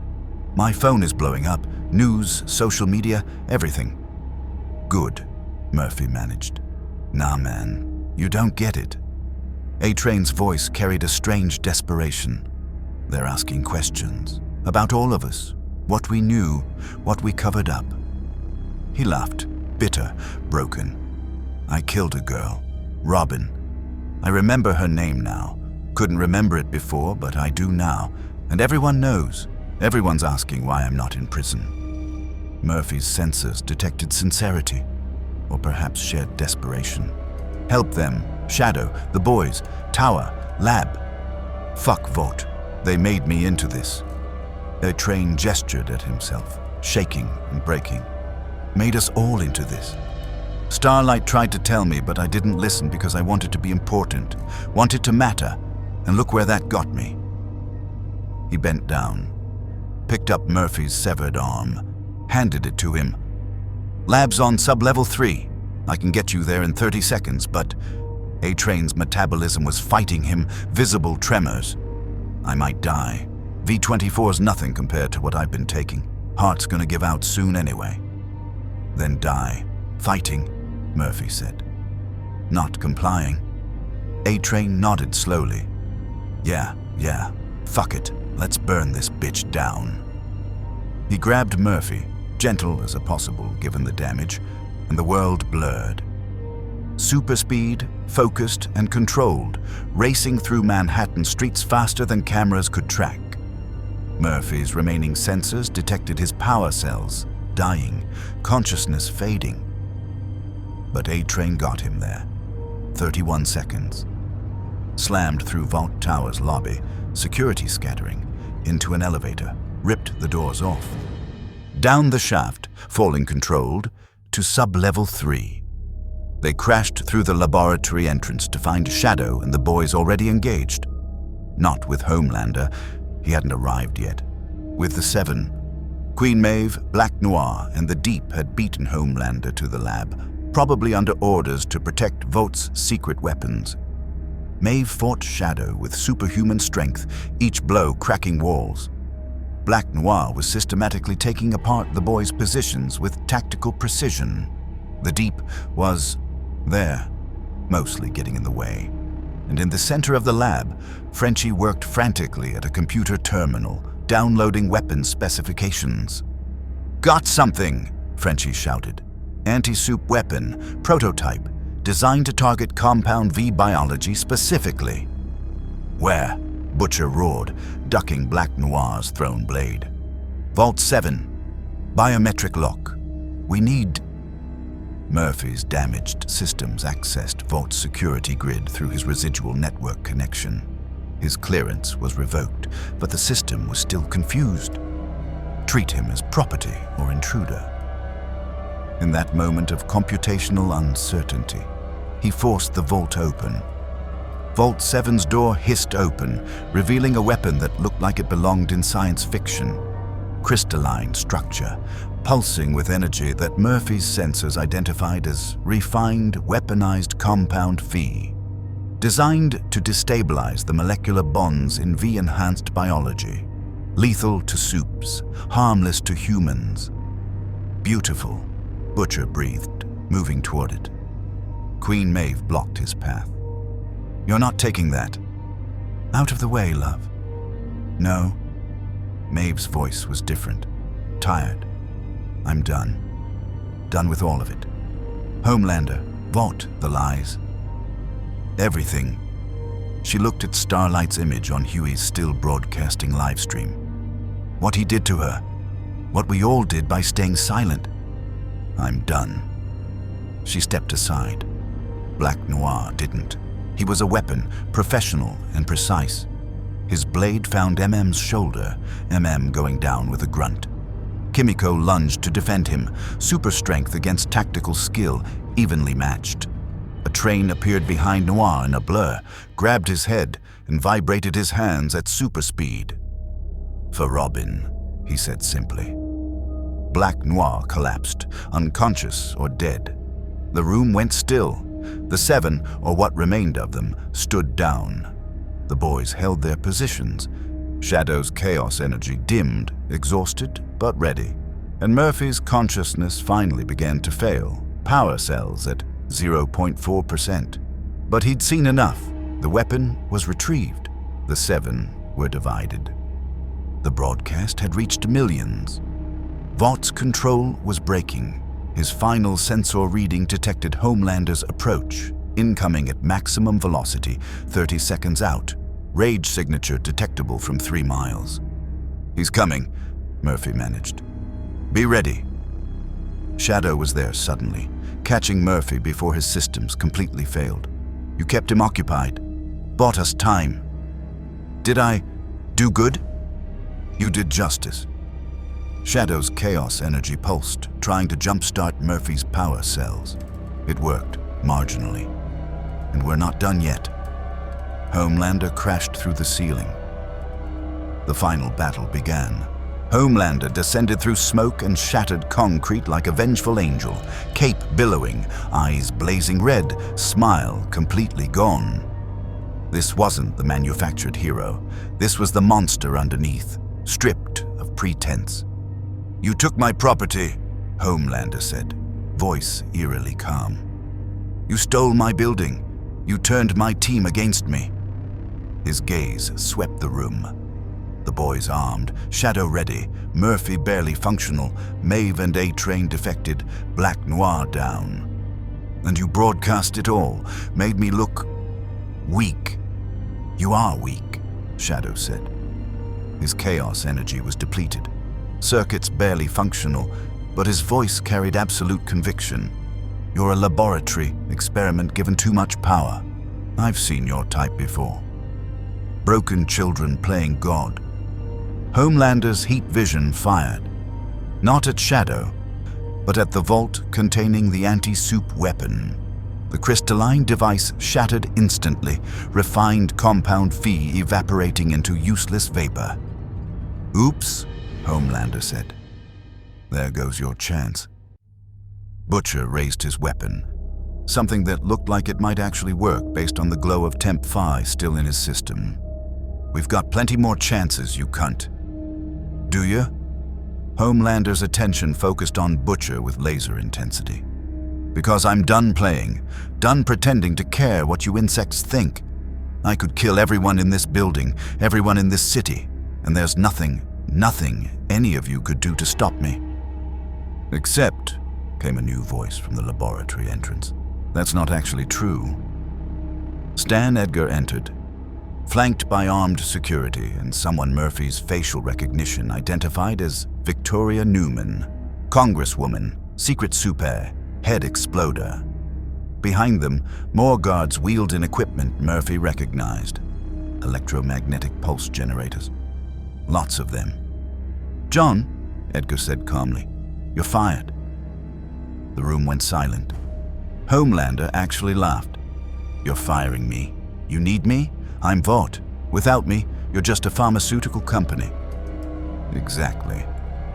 Edgar adjusted his cuffs, perfectly composed. Pharmaceutical company. The superhero division has become a liability. The lawsuits alone will cost billions. But our compound V patents? Those are worth trillions. We don't need superheroes anymore, John. We just need the drug. You're bluffing. Am I? Edgar nodded to Newman. Victoria, demonstrate. Victoria's eyes went dark. The nearest guard's head exploded. Quick, efficient, horrifying. Homelander actually flinched. We've been developing contingencies, Edgar continued. Multiple soupies with powers specifically designed to counter yours. Victoria here. Others you haven't met. We made you, John. We can unmake you. I'm the fucking Homelander. The building shook with his rage. I'm nothing without our support, Edgar interrupted. No PR team, no legal protection, no billions in marketing. Just a murderer the world now knows about, thanks to this broadcast. He gestured to Huey's still streaming phone. 7 million viewers now, by the way. They've all seen what you really are. Murphy's damaged systems detected the shift. Homelander's confidence cracking, fear seeping through. Without Vaught's machinery, he was just another soupy. Powerful, yes, but vulnerable to coordinated resistance. So here's what's going to happen, Edgar said. You're going to surrender peacefully. Enter our custody. We'll keep you comfortable, give you all the validation and love you crave in a secure facility, or the EMP generators powered up, thrumming with energy.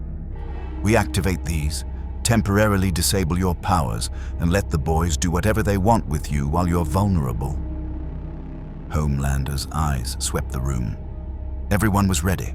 Soups, humans, cyborgs, united against him for the first time. The most powerful being on Earth, absolutely alone.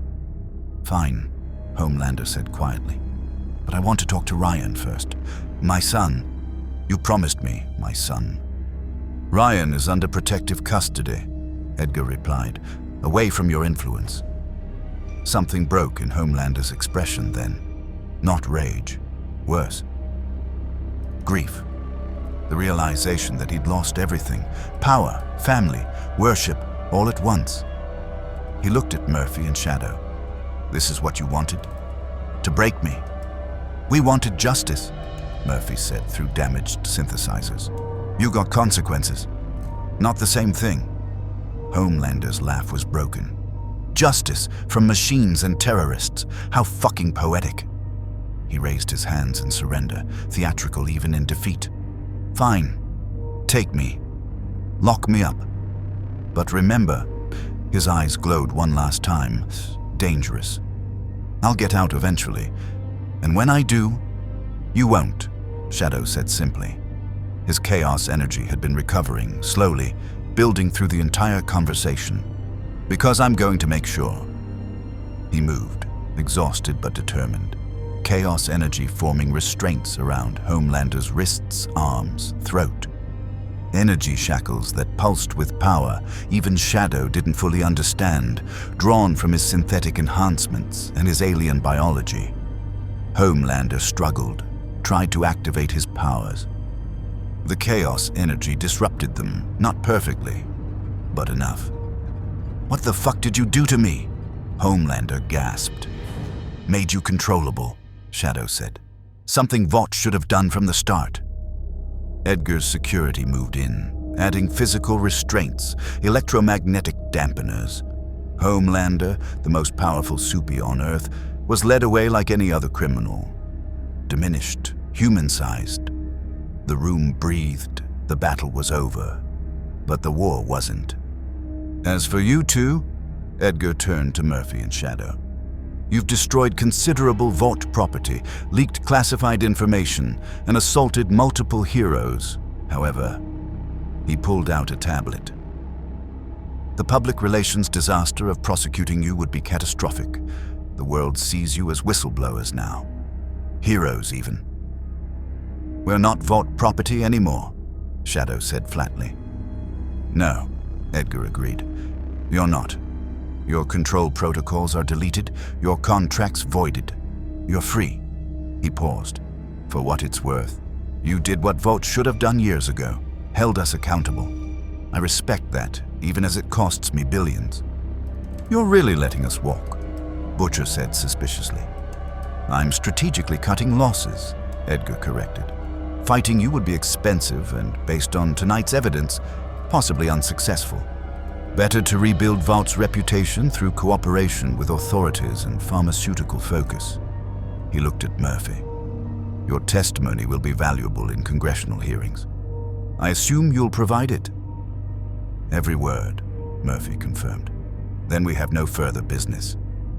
Edgar turned to leave, paused. Except this. Compound V is still out there. Other soups, other corporations. You've won tonight, but the war against superhuman exploitation continues. Choose your next targets carefully. He left, security following, taking Homelander to whatever secure facility Vought maintained for its broken gods. The boys, Murphy, Shadow, and the defected 7 members stood in the ruins of Vought's laboratory, surrounded by destruction and the glow of 7 million livestream viewers.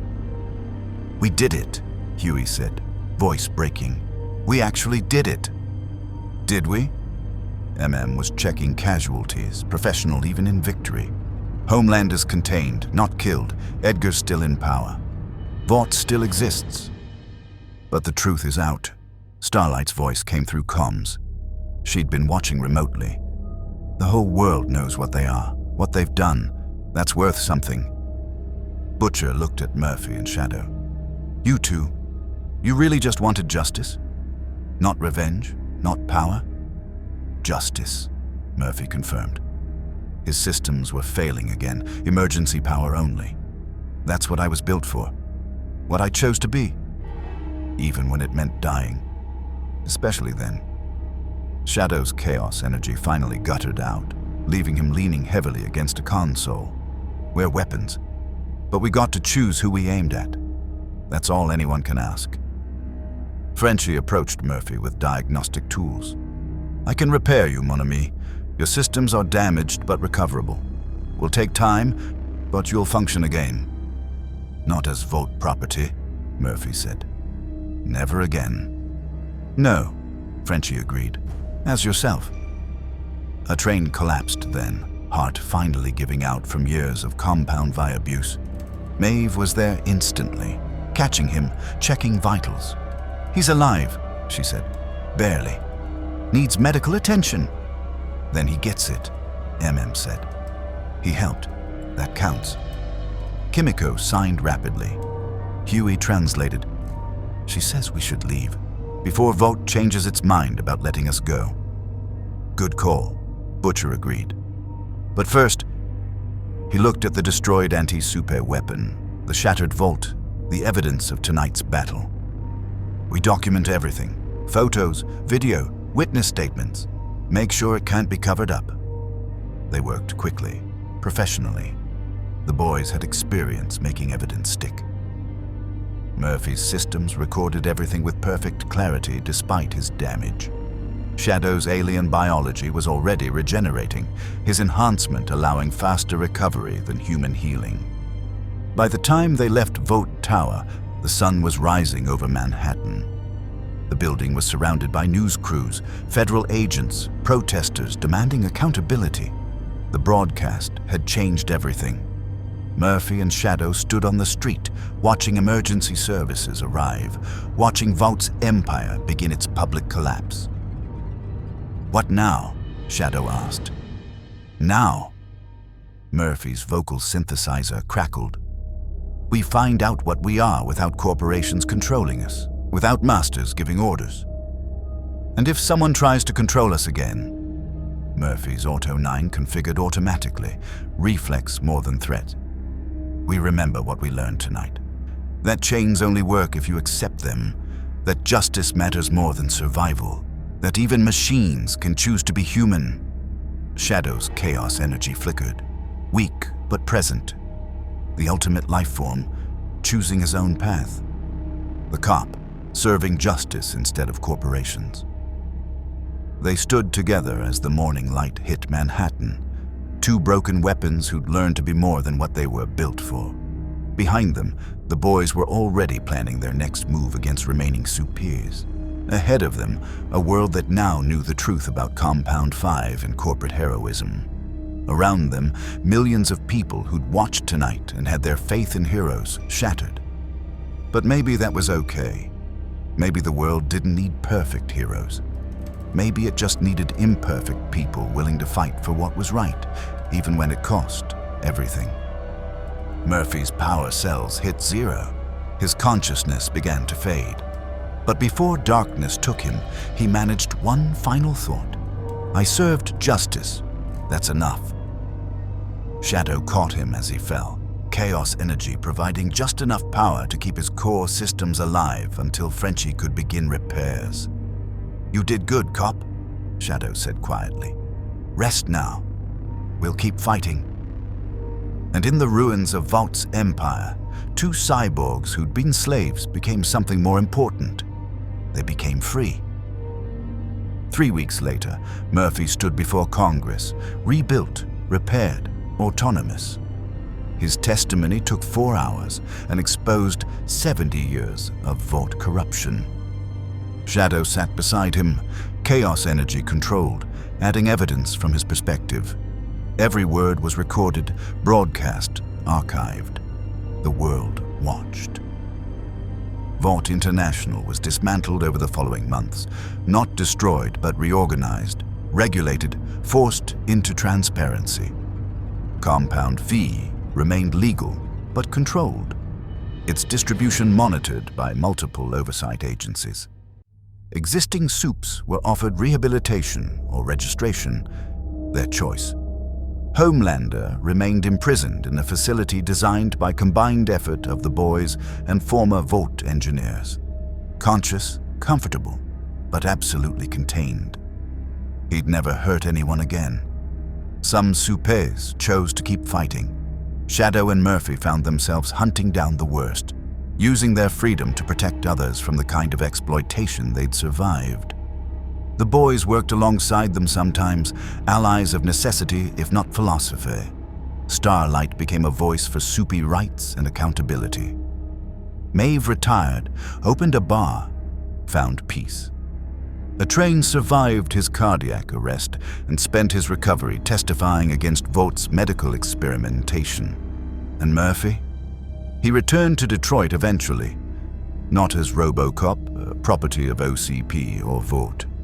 as Officer Alex Murphy, independent contractor, consulting on cases involving corporate exploitation and superhuman crime. He was still part machine, still struggled with the line between programming and choice, still carried the scars of being owned. But he was free. Shadow stayed in New York, finding purpose in protecting people who couldn't protect themselves from supes who'd learned nothing from Vaught's fall. He remained alone by choice, though the boys kept his number for emergencies. 2 weapons who'd learned to be warriors, 2 slaves who'd chosen freedom, 2 machines who'd proven they were more human than the corporations that created them. The fight continued. It always would. But at least now they fought on their own terms. And sometimes, late at night, Murphy's systems would replay the moment Homelander surrendered. The most powerful being on Earth, brought down by broken machines and desperate humans working together. Justice, Murphy had learned, wasn't about power. It was about choice. About standing up even when you were programmed to kneel. About choosing what's right over what's easy. Vought had tried to own them, had tried to make them property, tools, weapons without will. They'd failed. And in that failure, Murphy and Shadow had found something corporations could never manufacture or control: themselves. Thank you for watching. Please like and subscribe.